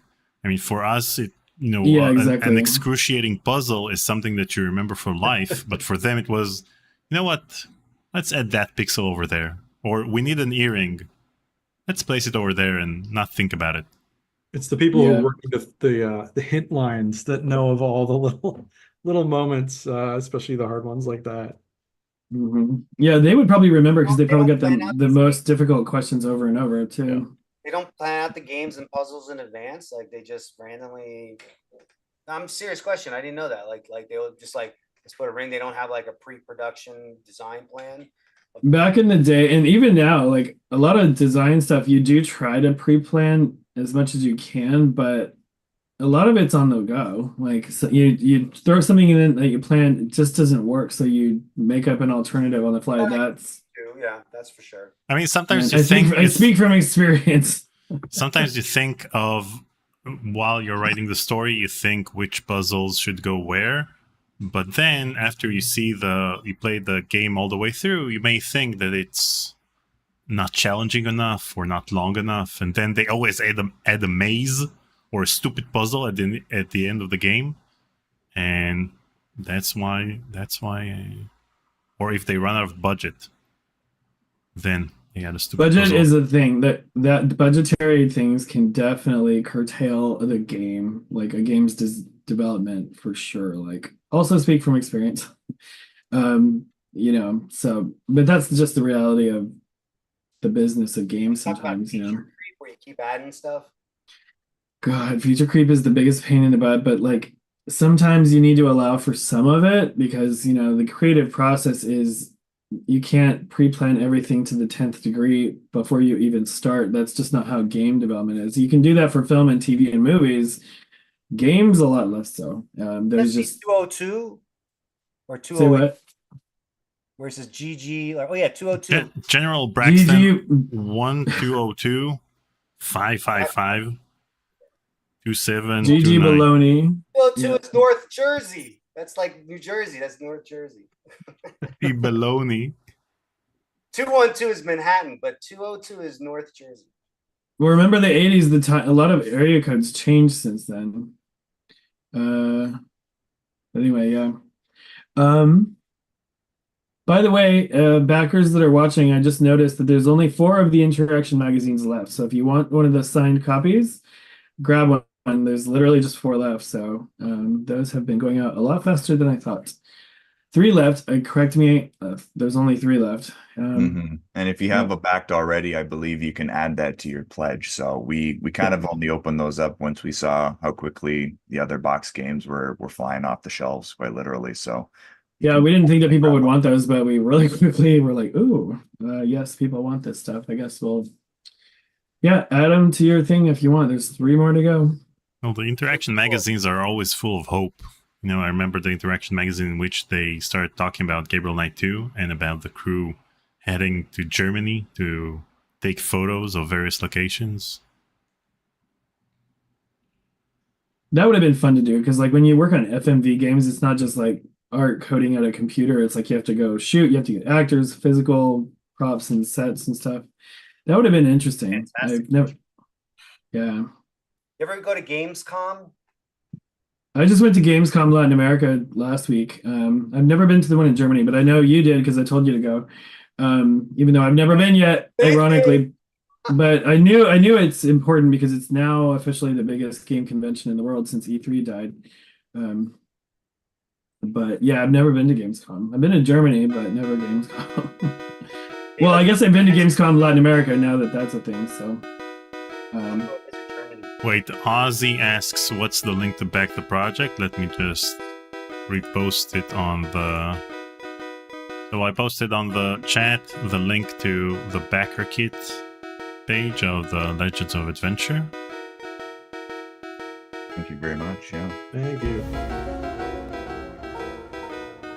Big Kahuna tipped 5 pieces of 8. OMG, this game is even more painful than I remember. Yeah, Big Kahuna. First of all, thank you for the donation, Bill. So Bill worked as a QA tester on this game, and the thing is that he wasn't even credited for it. So he had to suffer through the game and didn't even get credit for it. And so when we had our conversation, it was the moment I found out that he was a QA tester on Codename Iceman, the conversation turned quickly into a discussion about this game. Okay. Now that we have money that we stole from the nightstand, we can buy the Times. We deposit 50 cents. By the way, thank you to all the testers in the world. The testers are an unsung hero of the industry, just like Making it happen. I was about to say. I learned recently that Jeff Keighley, the guy that runs he was on G4, the TV show, and now he runs the biggest game summer showcases. He told me he was a beta tester for Sierra back in high school growing up. And I was like, what? That's cool as hell. So even First he has job, a personal yeah. connection. Even he has a personal connection to Sierra. One of my best friends, I didn't know this for a long time, but he told me a year ago when I was talking to him about this documentary project, he's like, oh, I used to work at Sierra in high school. I'm like, what? And he's like, oh yeah, when I lived with my dad in high school, it was in Oakhurst. It was Oakhurst. It was the other one that he actually got to, when they weren't QA testing games, he was actually folding boxes and packing games to be sent out. I'm like, just stupefied because that would have made me so happy. if that was my job. But we only have one magazine left, by the way. Ooh. Last one ready to go. We're Someone gonna get have to on take it that. offline. Wait, do you guys have any plans to add more stretch goals? Well, So- so we didn't even talk about the stretch know. goals, did we? We talked about the add-ons. Let's talk about the stretch goals. Dave, do you want to take Yeah. that, or Will? So for sure. So beyond sort of these tiers that you can pledge for, and then the add-ons that you can add onto that, we've got stretch goals for the documentary itself. So that's kind of what when I mentioned that as far as we're funded as far as we're going to be able to expand and take the doc, that's what we're talking about. So at 75K, if we're funded, we make the documentary. It's basically everything that we say in the description. We're making a feature documentary talking to all the key players about Sierra, the Sierra story. At 150K, it's more interviews, more games. So we get to, expand our reach even further, talk to people we might not otherwise be able to, just have more days in the field and talk about more games in the process of that.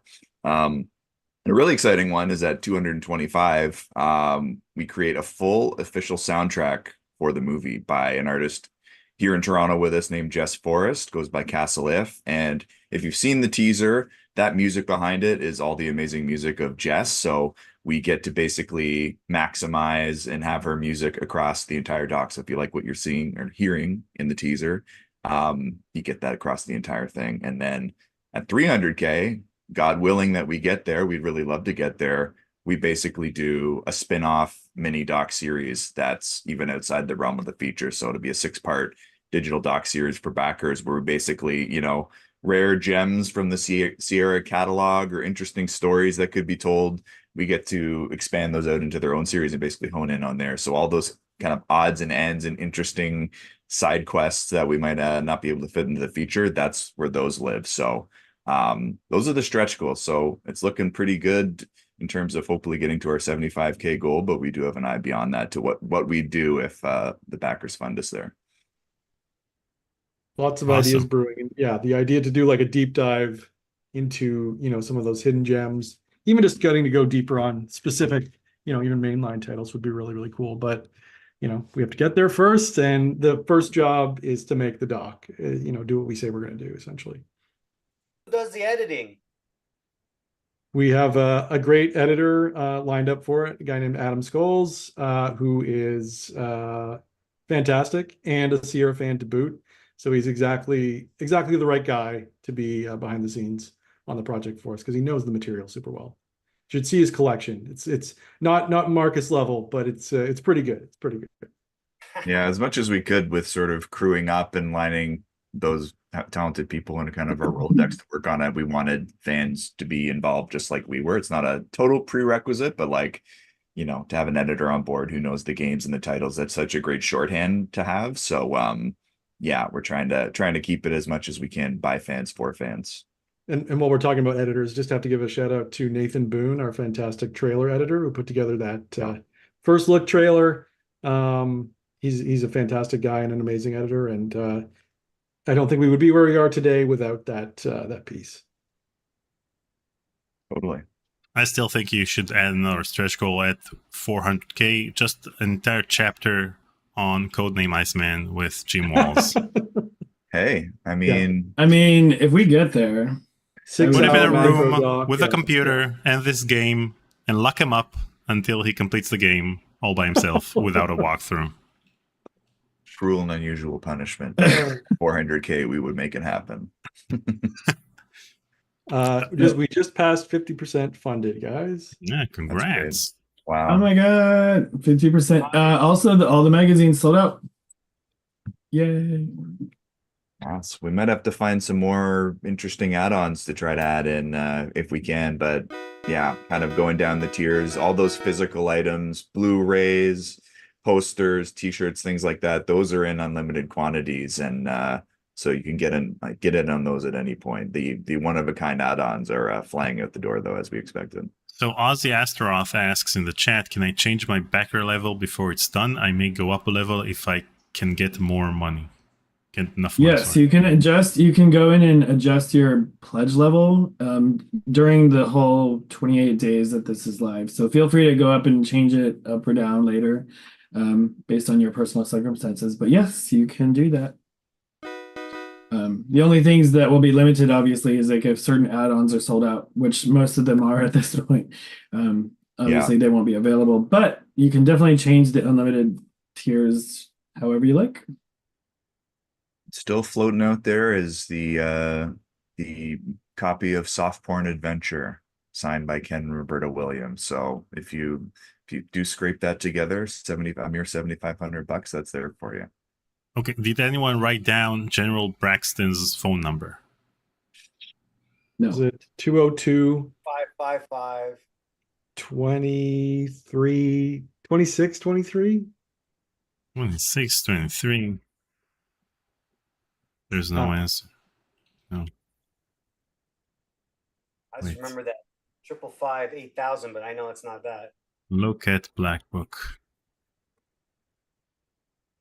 2729. 2729. His phone. Close.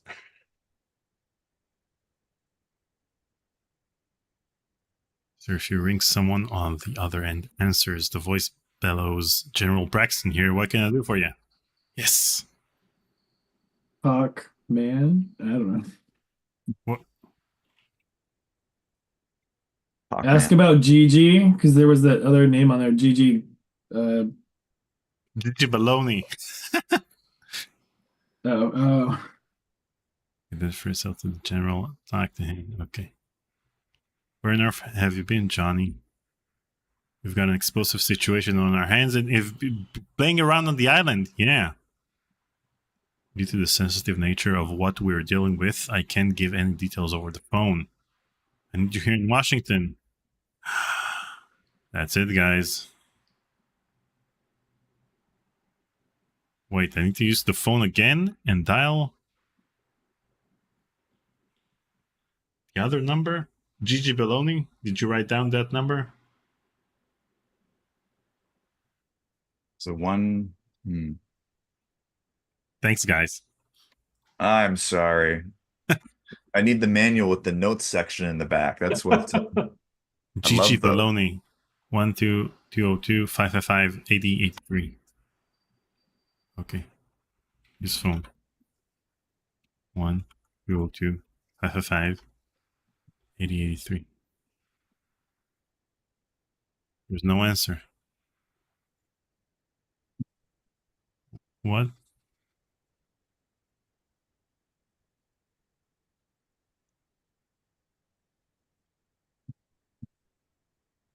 $80.83, right?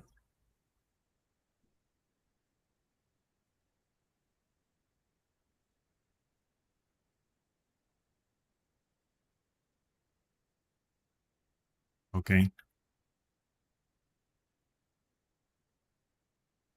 Let's go.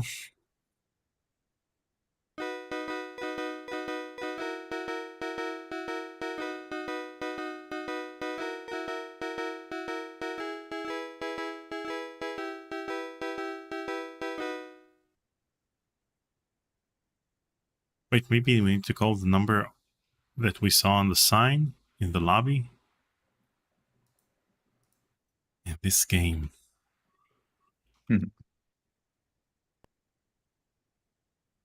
Is this the first time you've played it on your stream? Yeah, and the last time. Until Jim comes on and plays with you. 555-8000. That's the number. You guys promised you'd remember. It's 555-8000. This one we can handle, I think. Yeah. I think now that the add-ons are like mostly sold out, like I can be less distracted because I was having to manually watch those like every minute or so because there's no way to like have the add-on be made to disappear, so we had to do that manually this whole time. Maybe BackerKit will add this feature after your campaign. We requested it. Apparently it's in the works. It's just, crowdfunding for BackerKit is relatively still new. So, and this is the first documentary, and this is also probably one of the bigger campaigns they've had. Not the biggest, obviously, but one of the biggest with unique features like this. So, and we're doing we're just giving it feature with them. We're kind of testing out this trivia quest, the trivia challenge that they've got set up on the back end for backers. So just to keep folks engaged and interested, we're doing this trivia challenge where there's Sierra related trivia questions. Folks can choose their Sierra inspired team and answer daily questions. And the team with the most correct answers at the end of the campaign will score some extra swag exclusive to the winning team, basically.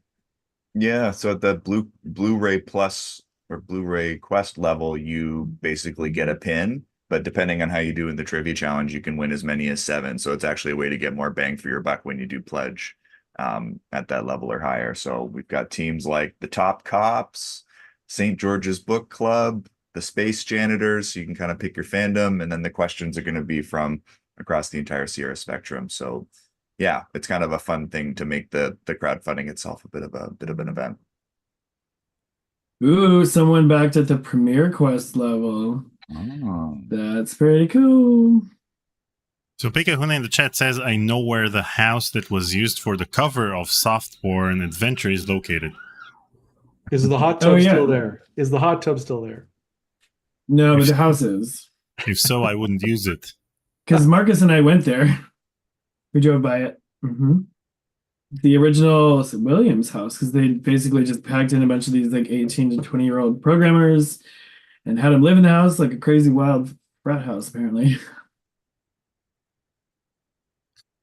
So I also wanted to ask that. You don't have to get into it if you don't want to. Jason Joyce asks, why use BackerKit for the campaign? It's a good question. Yeah, I mean, I'll just speak for my side, but yeah, we liked that it, first of all, we had some personal attention from them where even all the way up to the CEO, Maxwell, really expressed a lot of interest in helping us bring us to light. So just knowing that we could, have help from the highest reaches of the company was really appealing. And also that it is largely a crowdfunding site, for gamers. And obviously they do a lot of tabletop games and card games and board games and things like that. Just kind of saw, a like to like with what we're talking about here, because I'm sure a lot of people who play the Sierra games went on to, play a lot of those games as well. Yeah, it was kind of just the hands-on touch and knowing we could get a bit of that personal attention and launch things like the trivia quest and work hand in hand with them. They've been a really awesome team to work with. So shout out to them for helping us get this off the ground. Major shout out to them. And again, they're at the stage where they're still, relatively new to the crowdfunding space. They're really curating projects and being careful about who they pick, because they've got about a 90% success rate for projects. And, we're pleased to say that we are the first feature documentary film to be on the site. So, we're trailblazing as far as that goes on BackerKit. So yeah, great experience, really great platform so far, and no complaints. Also, like we had Midboss. We've worked with BackerKit for years. BackerKit started out as a physical reward fulfillment, basically add-on service for people that had Kickstarter campaigns. And so we've worked with them to fulfill like the 6 previous Midboss campaigns we've done. And they live here in the Bay Area. Like I've actually been to the original warehouse before that they have. They've moved it now over across to East Bay, but it's still like in the area. And yeah, we trusted them. We knew that they were great to work with, very solid. And when they opened up crowdfunding, we thought, it might be easy to be a big fish in that small pond, because they were just new starting it out. And we knew that they were good. They've been a good company for probably at least 10 years.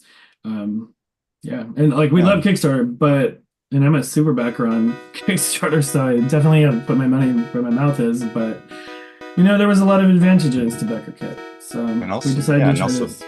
Also, not to undersell how well BackerKit has done, I think they had a campaign that raised $22 million for an author and a new pressing of their book. So yeah, they are they punch above their weight that way. So they've been great partners.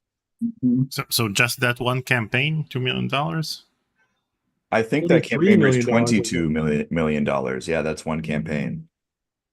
Wow. It was the Brandon Sanderson leather-bound fantasy novel. Sorry, we've not been paying attention. We are leaving the island. Yeah, we're off the island, guys. That's amazing. It. I think we've been so helpful. I know. You guys had one job to remember that stupid number from the lobby, 555-8000. It's just like a how many people does it take to screw in a light bulb kind of thing, but we're getting there. We're at 51 out of 300, so. Okay, we're getting to Washington, D.C., guys. I was waiting for the boat to pull up to Washington, D.C., but you're on a plane. Good. Okay.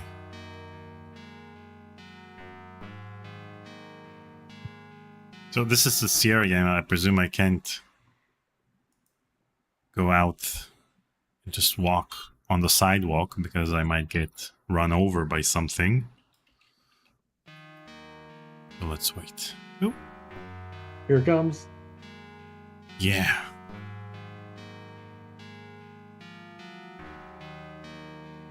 Are you Commander Westland? That's not the way to ask that. Show ID. Okay.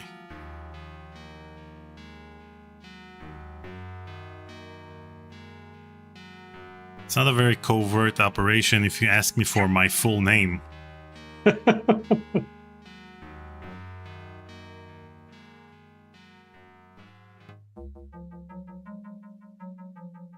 We're at the Pentagon, guys.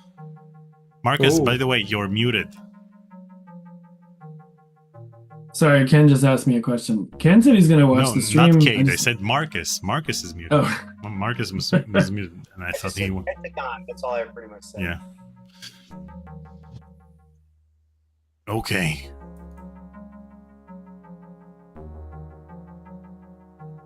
And now this game is full-blown gym walls.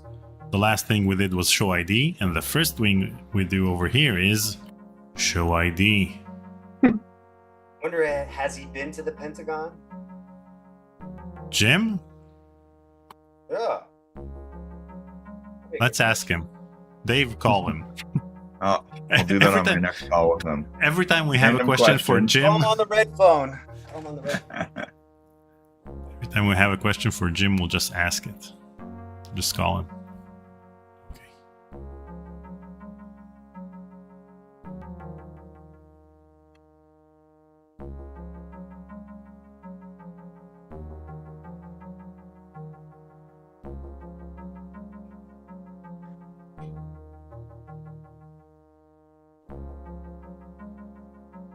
Sir, I must see proper identification. Oh man.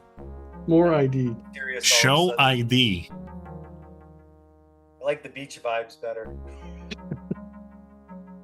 I mean, we okay, saved I that. just sent the stream link to Ken. He wants to watch in the background. So we might get some random Good sights. questions. Okay, so no more trashing the game. This game is magnificent. Oh, now you're a fan of Sierra. I see. Well, you know, last time Ken joined one of our live streams, we played the remake of King's Quest 1, and it was the first time I played the remake, and I didn't have pleasant things to say about that particular remake. And that's when he showed up in the chat. So, Never know. Gotta be nice, Daniel. Gotta be nice. okay, so I saved that woman's life and got like a point or 2 points. And in the last 5 minutes, I showed the ID like 5 times and got 5 points or more for For showing following the procedure. Exactly. Yeah. Walk to the right. Open door. Hey, Ken Williams is in the chat. Hi, Ken. Hi, This Ken. game is magnificent. That's Ken. awesome. Well produced. That's exactly what we've been saying. Negative. Don't rewind to check us. Just take our word for it. We were saying nice things about the game.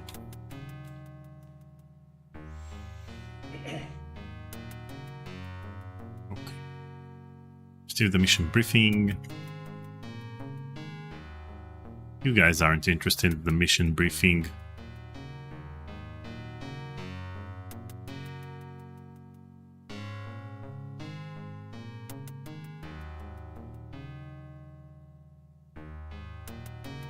Are you excited for the fanfare? I'm so excited. It hasn't quite hit me yet that it's literally in like less than 20 days. But I'm so excited about it. I can't even tell you. I'm also a little bit like, I've been so focused on doing this for 2 years, but like definitely the last month has been like intense to get it all ready. But no, I've been looking forward to this fanfare for like since I first heard about it. So, and this is even before we even thought about, you know, going up there to participate and to promote like the campaign, but I just wanted to go as a fan, you know. But yeah, I'm super excited. I cannot wait. Yeah, it's a great idea. I'm glad it's happening. Well, you know, like whenever we were cooking up this documentary film project, because we've been working on this for over 2 years, almost 2.5 years, just to give everybody context. It's not like a recent, just quick decision. I've been cooking this since like March of 2022, I think it was. And it's weird how it felt like so many stars kept aligning for this project to become feasible, because like I knew Colossal Cave was happening at the time, which was a new thing for me to learn at the time. And then shortly after, the new Monkey Island got announced with Ron Gilbert coming back to Monkey Island after 30 years. And I thought, okay, that's weird. You know, two groups of very famous adventure game designers are coming out of the woodwork to make new games. Or Ron's not been stopped making games, but a new Monkey Island. It was very like unprecedented. And then when we heard that Adventure X, the adventure game convention in London, wasn't happening, I was like, oh, that's a bummer, because I've never been to that. I always wanted to go to that. Yeah, but then the fanfare popped up. Yeah, but then the fanfare popped up. I'm like, okay, that timing could not be any better. This is amazing. So I felt like this project was just meant to be, because so many things. But 2.5 years ago, whenever Dave and I cooked up the concept for this project, I just had this like sneaking suspicion. I felt like there was a renaissance for adventure games in the works, and it just seems to be becoming more and more true. I even saw an article where Dave Gilbert, the guy from Wadjet Eye, was holding a magazine, showed a little spread with his game, and it even had a big bold headline over the game. It said something like, "There seems to be a comeback for adventure games." I'm like, that's what I've been trying to say, but anyway, it just feels like all this is way good timing. Sierra reunions. Say that one more time. Oh yeah, so there's like a secret, or not so, I guess it's kind of sort of secret, like Sierra alumni private reunion happening somewhere. I don't know. I would love to be a fly on the wall of that party. Not a secret anymore. Yeah. Yeah. I had no idea it was a secret. Well, nobody's got the invite info, so not even me. So, but yeah, I mean, it's kind of cool to see. Like, I mean, I imagine it would be so cool to see old friends that you spent a lot of really fun times with back in the day. Because working in games now, I know it's like a work hard, play hard industry. Like, you do it because you love it. You work really hard, and then you get to like relax and play when there's a game done. You get to celebrate that, and it's, I don't know. It's a very unique industry that way. It's a long time to make a game and a lot of work, a lot of details, a lot of vision. Oh yeah, like gamers don't have a clue how much work or how much time it goes into a game. Like even our like little game that we just released, Neurodiver, the sequel to Read Only Memories, in the Read Only Memories franchise, we've been working on that for 5 years, and it just came out. And granted, there was a pandemic and a lot of other challenges that got in the way, but we just refused to stop working on it. Coding Colossal Cave. He's still, like 3.5 years later, still coding Colossal Cave. You know what I mean? It's like. Well, that speaks highly to like one of Ken's smart business move tactics that he's always done since the old days is like porting to as many platforms as you can, because it opens up more audience and more distribution. And like, a lot of game devs don't like to do that, but I'm like, as a business person, you absolutely should consider it at least. Like for our new little game, like Neurodiver, we released it on PC, Mac, Linux, Switch, Xbox, and PlayStation 5 all at the same day. Because you never know which like platforms it's going to hit on, and so to increase chances of financial success, you really need to get it out there as many platforms as possible. Right? Each platform has its own storefront, its own nuances, its own marketing channels. It's like each one it's his own little thing that you have to kind of get your head around, wrap your head around, to set up the store, to get the assets in there, and to sell games. It's not easy. And for him to open so many different channels, just like you open so many different channels, it does make it easier for the second game, right? It does, because like for you guys having to set up new developer accounts on each of those storefronts, first of all, there's like an approval process, there's a learning curve, all these other problems, and like, there's a steep learning curve. But now that you've already got that established, releasing more games on the same, through the same publisher account, it should be a lot easier. For the non-professionals out there, like I got to tell you, each platform is a royal pain in the butt in their own way. There's pros and cons to each one, but and like each one, for example, may have an audience that may or may not fit your game better than others. But I gotta say, like I'll just give you a little anecdotal information from our newest game, because we just released it, I think like 6 weeks ago. We knew it would be hot on Switch and PC, but what we didn't know is that it was going to be popping off on PS5 too, like almost to the same level that it was on Switch. So I'm glad that we did the PS5, because if we just dismissed PS5 and Xbox because those audiences are not as closely aligned to our game, we would have left a lot of money on the table. So you never know. And similarly to getting your game out there to as many platforms as possible, I think it's wise. And you can't even ask me about localization, like how important is it to localize, basically translate your game to more languages. And I said, like, well, you don't need to do every language in the world, but the more the better is generally the good practice. Because when I looked at our sales data for our first game, 2064 Read-Only Memories, it's very popular in Brazil, which mostly speaks Brazilian Portuguese. Some people speak English down there, but by and large, it's very much mostly Portuguese. It was also hot in Russia and China. Also, we did not localize that game to anything. In fact, that game only got localized to English and Japanese. Not German. That's hot for you guys. Well, the new game we did 7 languages, so we did English, Japanese, because it's a very Japanese, inspired game. German, Spanish, French. You don't really, I hate to say this, but like you don't really need Italian or the Scandinavian languages, because they all kind of speak English anyway. And then Spanish has a bonus because it covers the rest of Latin America outside of Brazil. There's francophones in all over the world too, so you definitely need French. German players generally don't speak English, from what I understand, but they really appreciate it when you translate it to German. And that's a we big also market for adventure games too. Yeah, Germany historically has been one of the strongest demographic countries for keeping the spirit of adventure games alive. So thank you, Germans. I think also Finland is another one that tends to like adventure games, and I've been noticing a lot of Finnish people messaging me and requesting the game. I've never looked specifically at Finland, but you could be right. I mean, like I said, we had a stronghold in Russia, and that was very unexpected. The other 2 languages that we localized to this time was simplified and traditional Chinese, so that way we could sell it in mainland China as well as Taiwan. Yeah. As well as the other baby Chinas like Macau and I guess technically Hong Kong, but everybody in Hong Kong speaks like 7 languages, so like it's not as necessary to localize for that one. Okay, so Ozzy in the chat says, okay, I'm officially a backer now. I really want those pins, though, and a shirt and all the swag. Ken Williams says, congrats, Cade, Will, and Dave. Your backer kit is looking great. Thank you. Thank you. Yeah.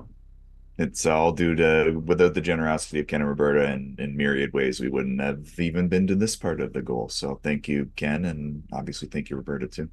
And Jason Ken, Joyce says, those games mostly sold out already, so they were hot ticket items. Jason Joyce says, wish I jumped in early to grab one of the Manhunters. Those were probably 2 of the more unique adventures Sierra made. Yeah, they flew off fast. So yeah, there still is Still are a couple of games left there. Which ones do we have left, Kate? Aces of the Deep is still there, and of course, Softporn Adventure. So, Since we're in a submarine mindset right now, so somebody should jump on Aces of the Deep. yeah. Okay, so you guys missed the fact that when I walked into the submarine, I had to do the Jim Walls protocol and salute the flag, The show badge and stuff. Oh, yeah. salute the flag, salute the officer, and request permission Yes. to come aboard. I wish, like, one day I'm gonna have to ask Ken about how it was to work with Will, because I'm sure, as I mentioned earlier, Will probably approached the whole thing as a former cop with like there's a procedure for every little thing You that you mean do. Jim? Jim. Yeah. Sorry, Jim. I'm sorry. Will was on the force too, but that was a very Yeah. different kind of that was Different time. time. It's a thing. Yeah. Jim Walls. Yeah, I'm somehow that came out Will. But like I'd be so curious to like know how Jim was to work with in the early days, like how he approached like game design and like forced in all these little nuanced steps you have to take. But Yeah, and just think of the learning curve going from what he did as a police officer to developing games. Obviously, and what we know already, he had a lot of helping hands from all the other people at Sierra who were kind of dyed-in-the-wool developers. But that's, that to me is one of the more intriguing parts of the Sierra story is kind of like the eclectic cast of characters from all, different realms coming together to make some great games. So yeah, I've always been fascinated by that. So Ken says I mean, just but I checked. think there was. Ken Go says I ahead, just sorry. checked. I do have Manhunter 1 and Manhunter 2. It was one of my favorite games. Actually, they were all my favorite games, so tough to pick between them. Yeah, those are the games that we sold. So, yeah. Oh yeah, what I was gonna say. Oh, so, but I think that Ken, when he hired Jim Walls, like as a, recently, I guess, retired cop, I think it brought a level of authenticity that helped make the Police Quest series. It's definitely got a very strong fandom still. Like it, when I was 8 years old, it wasn't my cup of tea, but only because I didn't understand it. But if you talk to people that are fans of the franchise, they really love it, and I think that you could have only gotten that from having a true ex-former, cop lead the charge on it and make the puzzles and all the steps involved be as authentic as it must have been.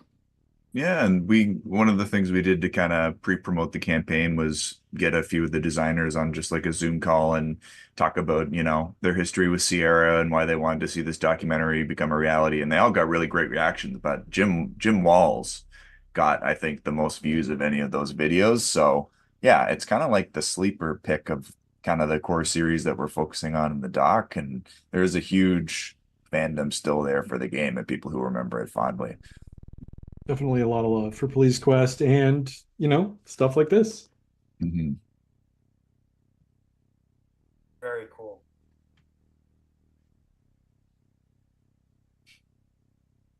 Guys, What's we're in going- the sub. Yeah, I know. I just died twice. Luckily, you're saving the game. Just Save remember, early, save often. 555-8000. Thank you. Thank you. You're about an hour too late. Just remember that number. I got it stored.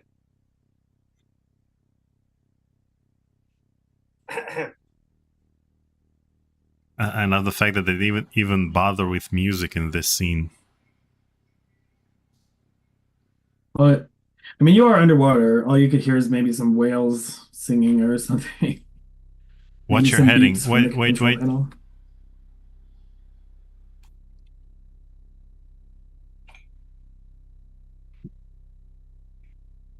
I think I'm gonna die soon. We barely left Hawaii. Watch the helm. Ah, man. Now you play music.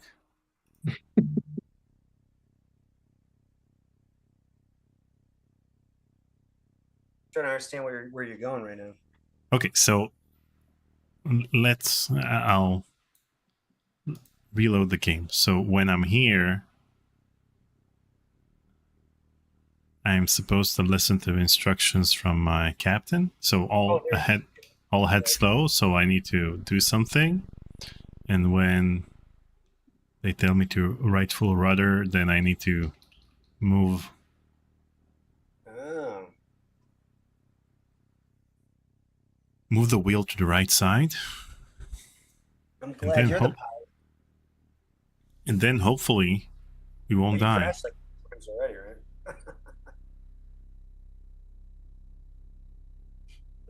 And then we need to look at this number. So when this reaches 180, I need to bring the wheel back to the center.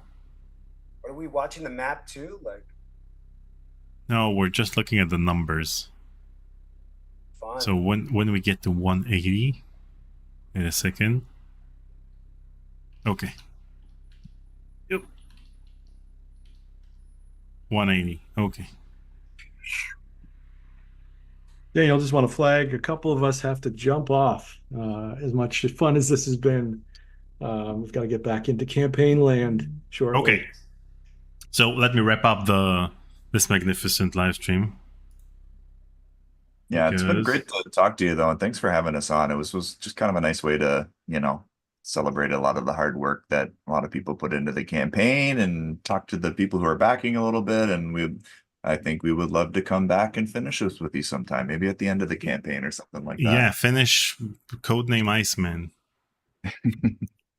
Yeah, I gotta say the video's looking amazing again. I know I mentioned it before, but that little clip and what you got going so far with it, it's really, really beautiful. It's looking strong. The campaign's looking strong. And a big congratulations to you guys. I'm very excited for you. Yeah, thank you. So yeah, it's been a labor of love for sure. So thank you guys for joining, and congratulations on the campaign. I see that it's doing pretty well in the past. It's been live over for 50%. Yeah, over 50% in the last 2 hours, 3 hours, 3 hours. Hey, maybe we launched it 3 hours ago. Keep playing. It's like a good luck charm. Hey, yeah, it ain't broke, don't fix it. Like maybe we'll get you to the finish line. Maybe you should stay on. I don't mind staying. These guys can pop off. I could stay on a little longer. I just don't know like how long Daniel is interested because he's in a much other far away time zone. So I don't know how late it is there, but much later than here. Because it's only about 12 noon for me. Colossal Cave stuff. So I like. Oh yeah. So how many of you have to hop off at the moment? I do. Will does. Okay. So Kate sticks around for another round of submarine protocols. This is your punishment to him for King's Quest 3 that you said you suffered. Yeah. But I suffered. I didn't know he was gonna suffer. I did warn him. I said this is the most infamous, hard, difficult King's Quest, even though it's my favorite. Like the top on the pain train. Whoop whoop. I know. If we do continue, I need to take a little. I need to refresh my tea. I need to take a bio break, and then only like 3 or 4 minutes, maybe. So you guys can hop off. Kate, take your bio break. I'll leave my camera going. Yeah. Okay, and I'll. Right. Thanks so much, Daniel. Really appreciate it. All the best. Thank you, guys. Thanks, Daniel. Good luck with the campaign. Thank you so much. Bye. Okay. Now. I know the cameras will be all screwed up for a second, but it's me and my floating forehead. Okay. Neat. I'll have everything ready in a sec.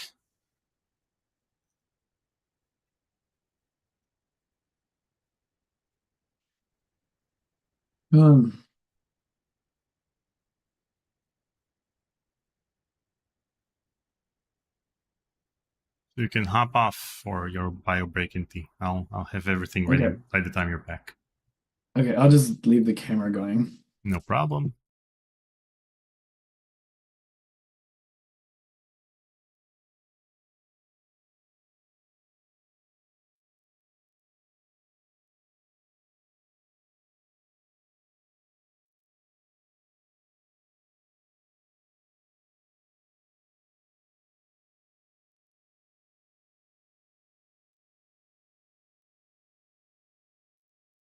This is ready. Awesome. I'll move myself over here. Here.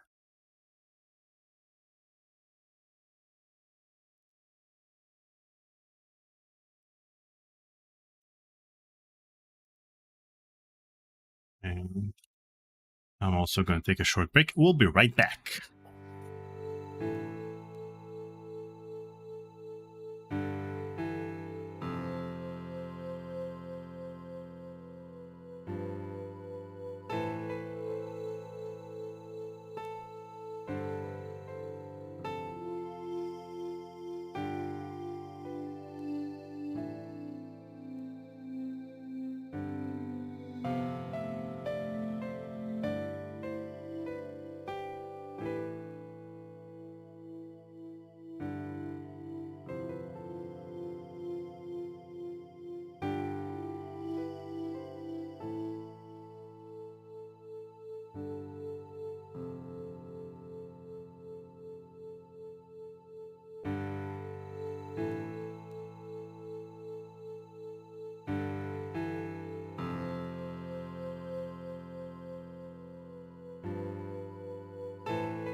Okay. Let's do this. So, watch the helm. I'm not back yet. I just want to let you know I'm still making some more tea. But keep going. No problem. I'll crash the sub a few more times by the time you're back. Okay.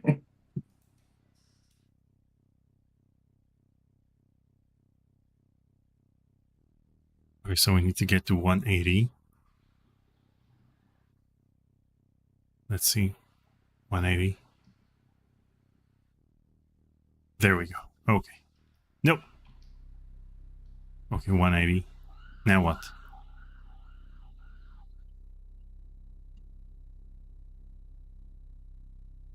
Okay, now we go to 270. Let's do this.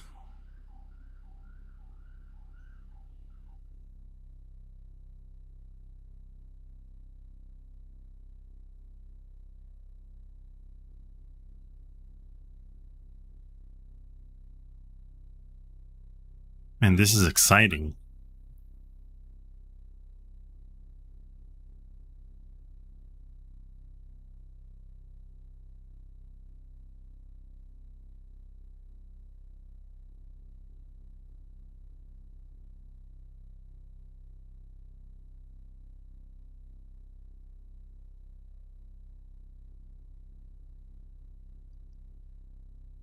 Okay.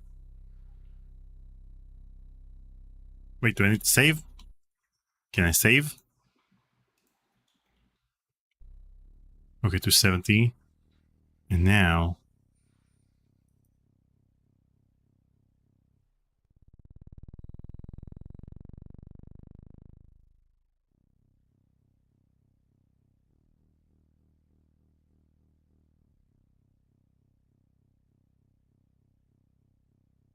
What happened?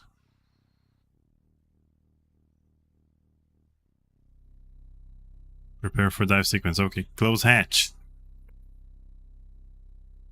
Green board.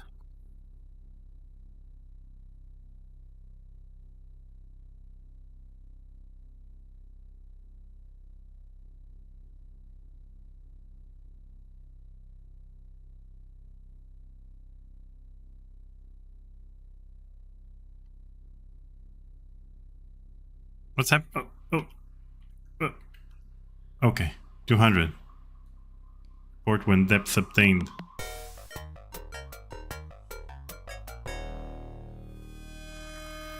Oh man. So we're at 270. Okay, we click this. Save game.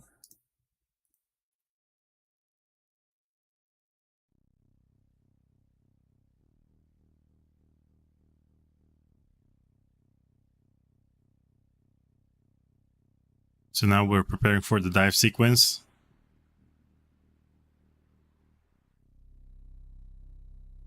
Okay, close hatch. Green board.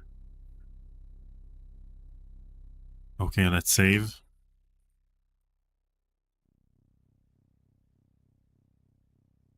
Okay, level 200.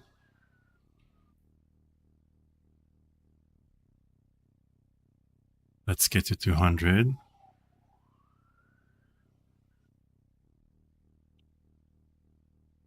Nope. And come on, 200.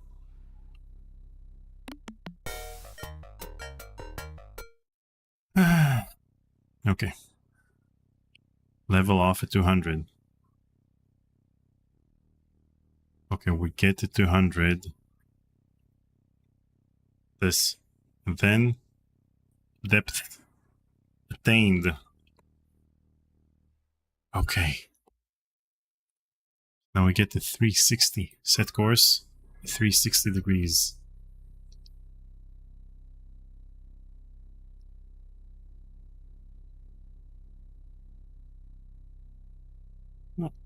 But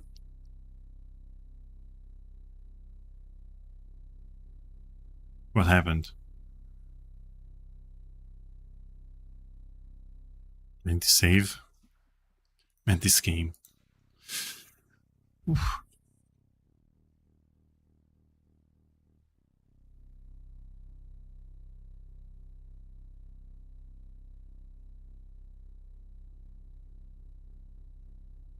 Full speed ahead.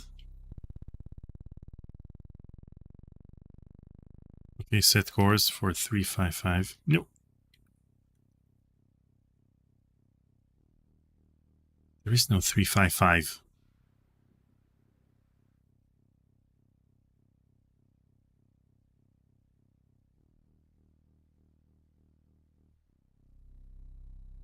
Yeah, time for a speedrun. Maintain current heading and speed. Okay, okay. Now we're talking.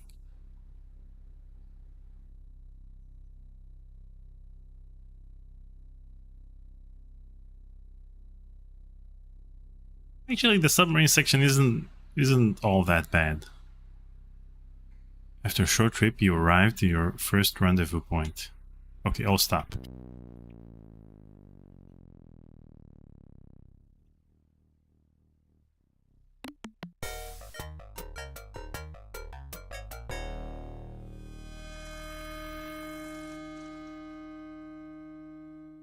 What? Steady as she goes. Wait, I forgot to save?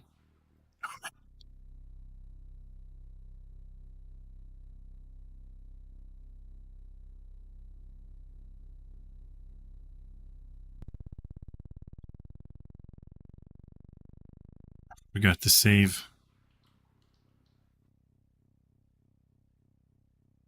Okay, steady as she goes. Save.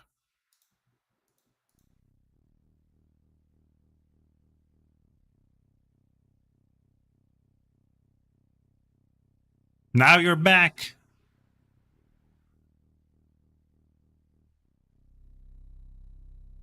Found a great time to be back. You know, I struggled with the submarine machinery over here.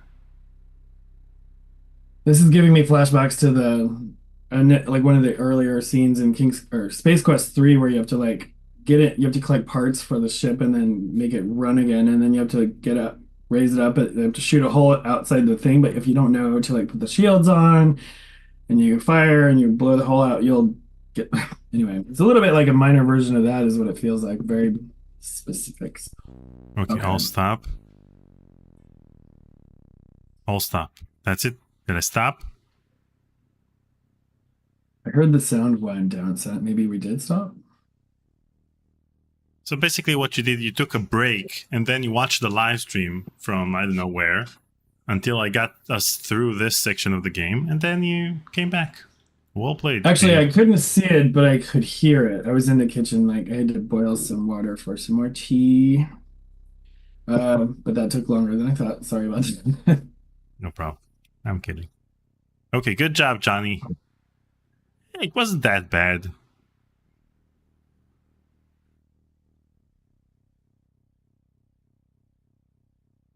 Okay, so I got a briefcase, and now I need to enter the combination. What's the combination, Kate? I was not here for that. 134. Get combination. Okay, so the combination number for the safe is 234488803. Write it I'm gonna down. write this down. Yeah, 234488803, and then this first half is 762. Okay. And the first half of the briefcase combination is 762. Got it. Okay. Taking notes. Got my notepad. Awesome.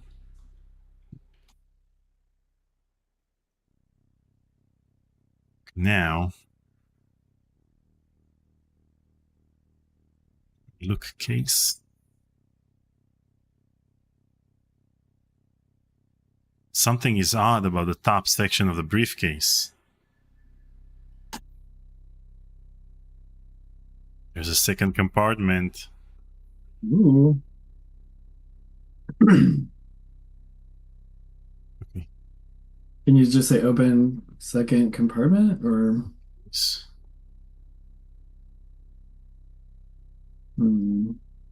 Yeah, just say open compartment or No. I think I need to close the briefcase. Maybe enter the other code. What? Get combination.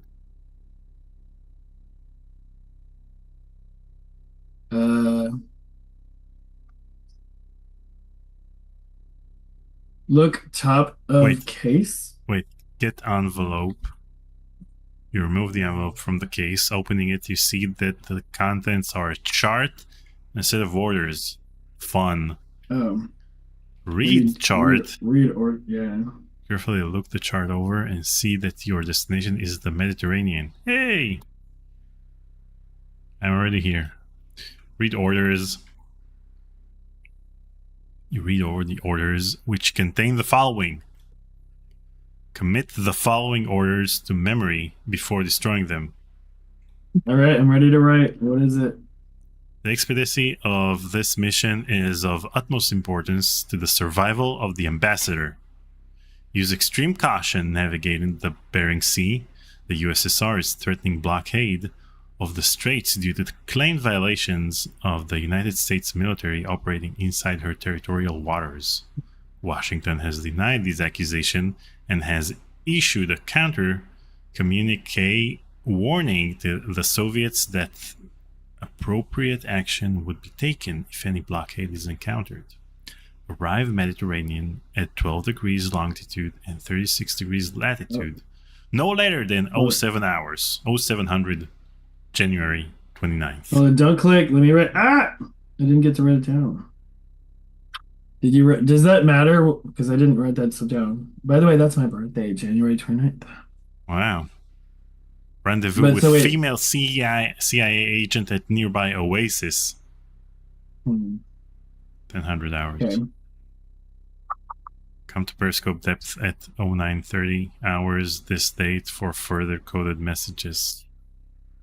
Oh man, the destination is the Mediterranean Sea and the east coast of Tunisia. The route you must follow will include the following areas: Bering Sea, Bering Straits, Arctic Ocean, Greenland Sea, Denmark Strait between Greenland and Iceland.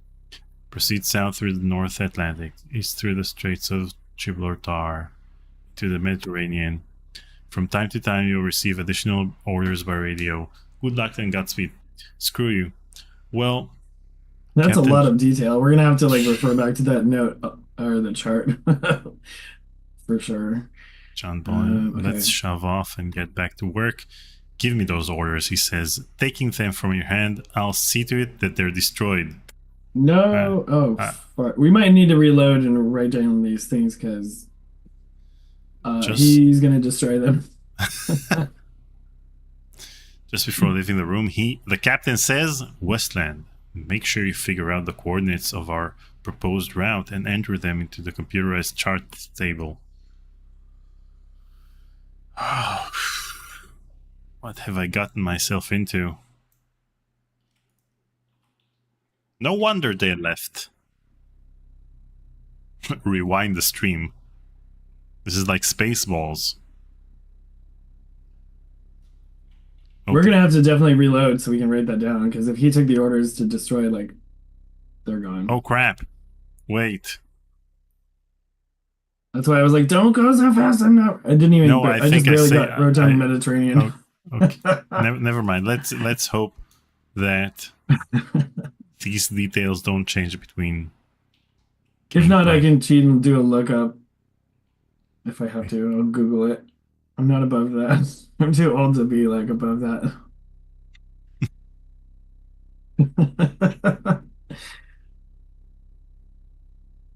From time to time, keep us posted on how the campaign is doing. Oh After yeah, the we war. should do that. As you can tell, I was like focused on that while they were mostly playing. So wow, we're up to 41,168 with 274 backers. They have a thing called a backer train. So as long as somebody either backs it every 10 minutes or clicks the share project button, which kind of tweets it out or whatever, at least once every 10 minutes, it keeps the backer train going. And so it's literally been going since the first hour. So without break. Let me look at the add-ons. I want to make sure. Okay, nothing new changed there. Everything is good.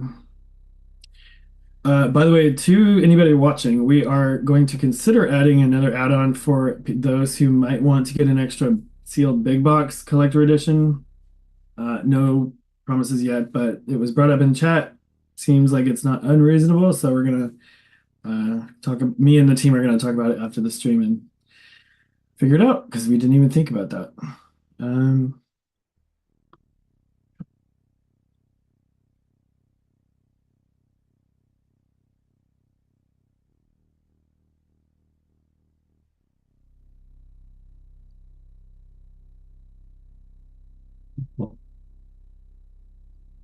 Okay, so it seems that I need to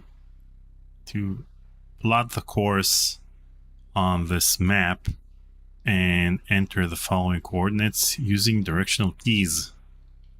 But the directional keys don't work. Oh no! What? Oh no! Wait a second. So wait, the arrow keys don't work? at No. all? Oh man. Oh, that's weird. I don't know. We might be stuck then if that's the case. Wait, let me give you control. Use your directional keys on the zoom window.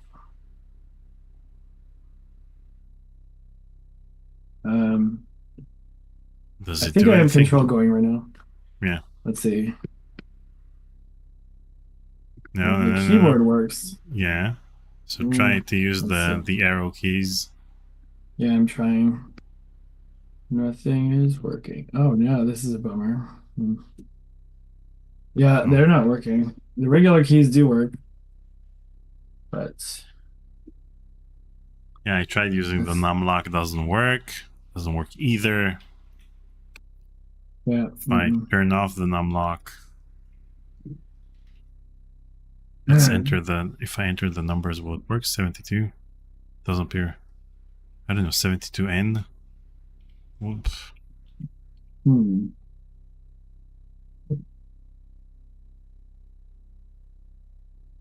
72.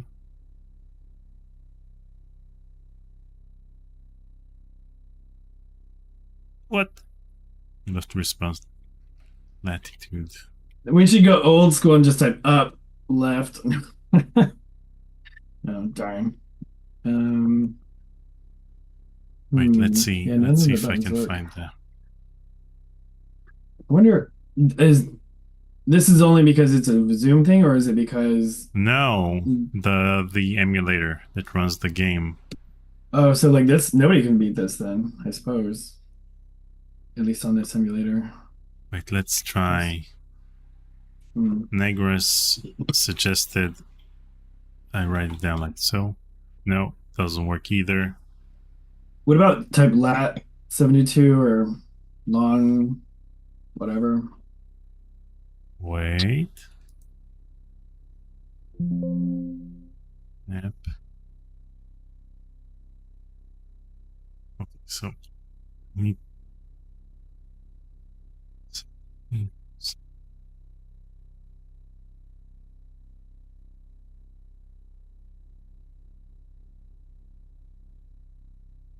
must buy a course which will take you to your destination. Consult the map enclosed with your game and get proper coordinates.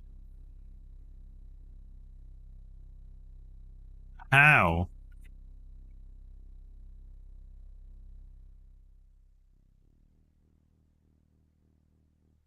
Man.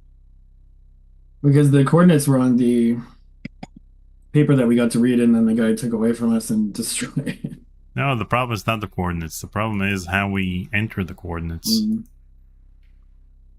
Yeah, I do not know. I'm gonna Google and see like if anybody else knows a way to do the DOS box. Codename Iceman.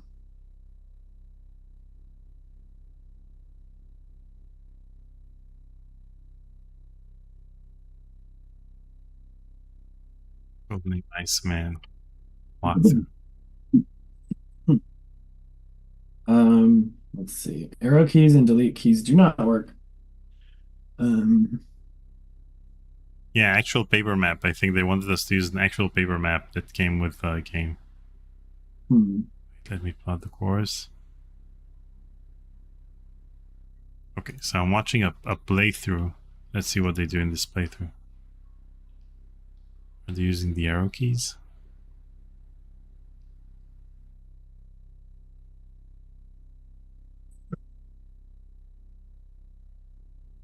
What?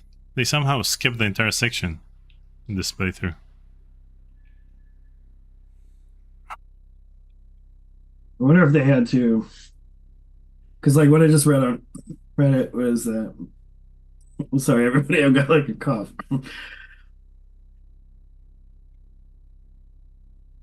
That's what mute's for.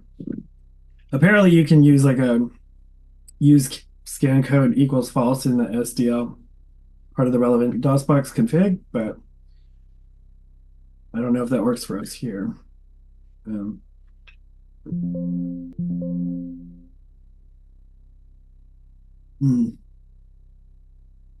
Let's see if anyone in the ScumVM forums talking about it.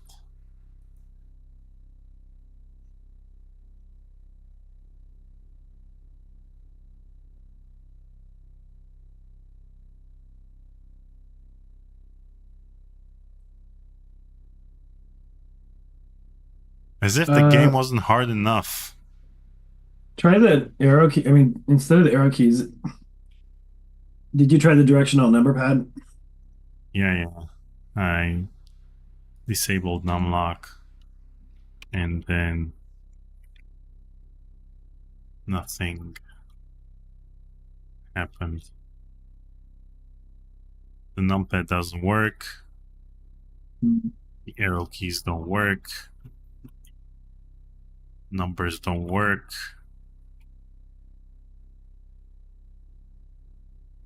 Thank you, Jim. Well, it's not Jim, it's the DOSBox people.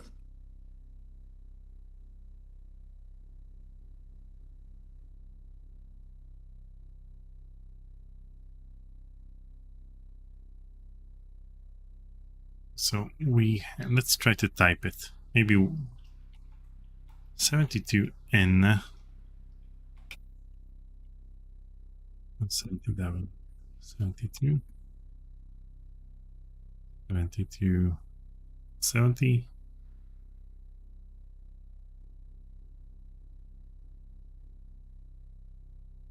We have keys in the menu.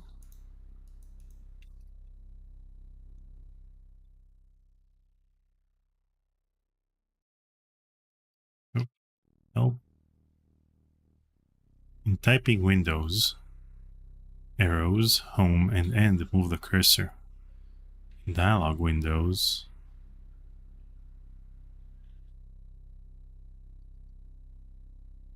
Oh, wait a second. So these are the keys. No, let's reload. Let's save. Yeah, I think we have to save it something different, but yeah. Rats.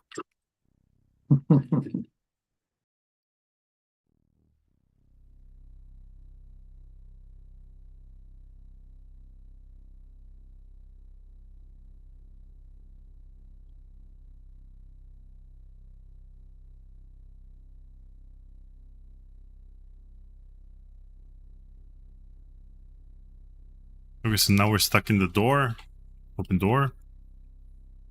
Oh, is this the closet? Yeah. For that.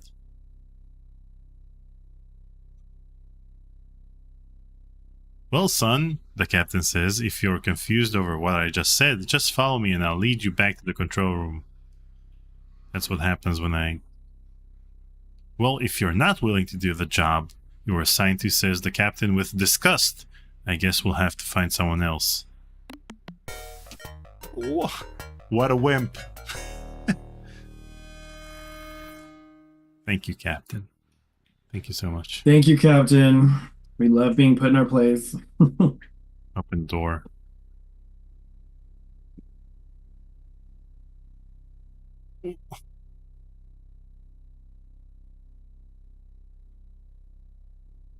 What's going on?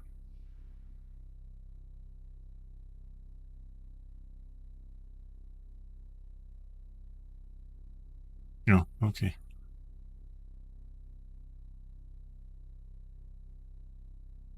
Lot course. Nope.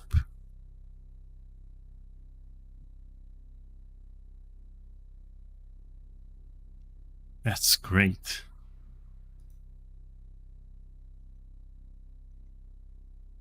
Okay, let me give this one last try.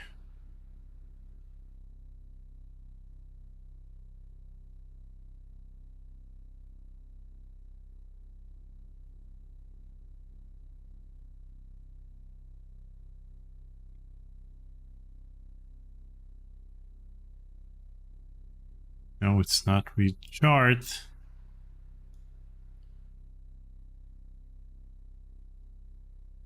Wait. Let's see. I'm looking up a playthrough. So we go to the map. Oh, man.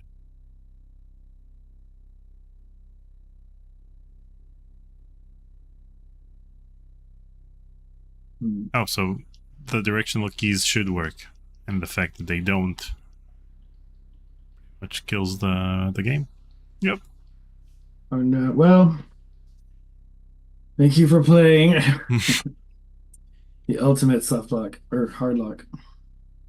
Okay then. Anyway. Maps too. Okay. So thank you, Cade, for joining me today for this magnificent playthrough of Codename Iceman. I think we've reached 30%, about 30% of the game. Yeah, that was a lot more than I ever saw, so I was Yeah. actually kind of getting into it. Yeah. And this is the first time I passed the first submarine section. So kudos to me for actually doing it. Because as a kid, I lost interest the moment we got to the sub. So thank you again, Kid. Oh yeah, no, thanks for having us. It was really fun this morning, and so anybody that's watching, we are at 55% of the funding goal. So like, thank you. It's been only 3 hours and 29 minutes, so that's fantastic. Super excited about this. Yeah, but be sure to keep telling your friends. Like the more funding we get, the better it gets. The stretch goals we didn't even really talk about, but they're on the campaign. My favorite stretch goal, just to throw this in really quick, is if we make it to 300,000, we're going to make an extra spin-off mini doc series, which will go deeper into more underappreciated gems from the Sierra catalog, possibly like the Freddy Farkas, or stuff like that are like really gems, but they're like one-offs and like unique and special, but not everybody's played them or heard of them, stuff like that.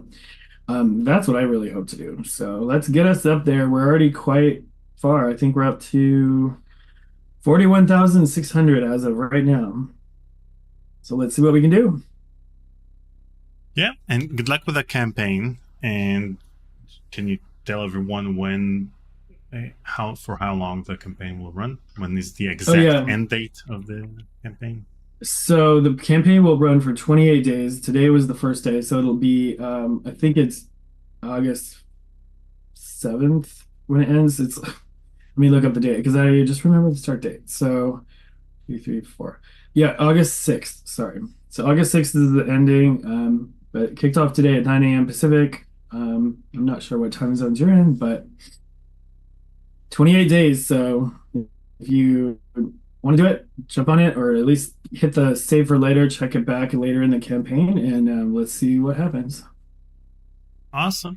Oh yeah, also there's early bird pricing for the first 48 hours. So if you're iffy on it, take advantage of the discount because that's what I would do. That's what I did do. Yeah, and then every backer gets a free copy of a free digital PDF copy of Ken Williams' book, Not All Fairy Tales Have Happy Endings. He was generous enough to donate that, and honestly, anybody that hasn't read it yet should read it. It's really an easy read. It's really interesting, especially if you're a fan of Sierra. It tells every little bit. So it's great. Awesome. So thank you, kid. Good luck with the campaign. And I'll see you guys tomorrow when we'll get back to LA Noire. And this time, Paul is in control and he'll be driving recklessly through the streets of LA. So stay tuned for that. Bye, guys. Bye.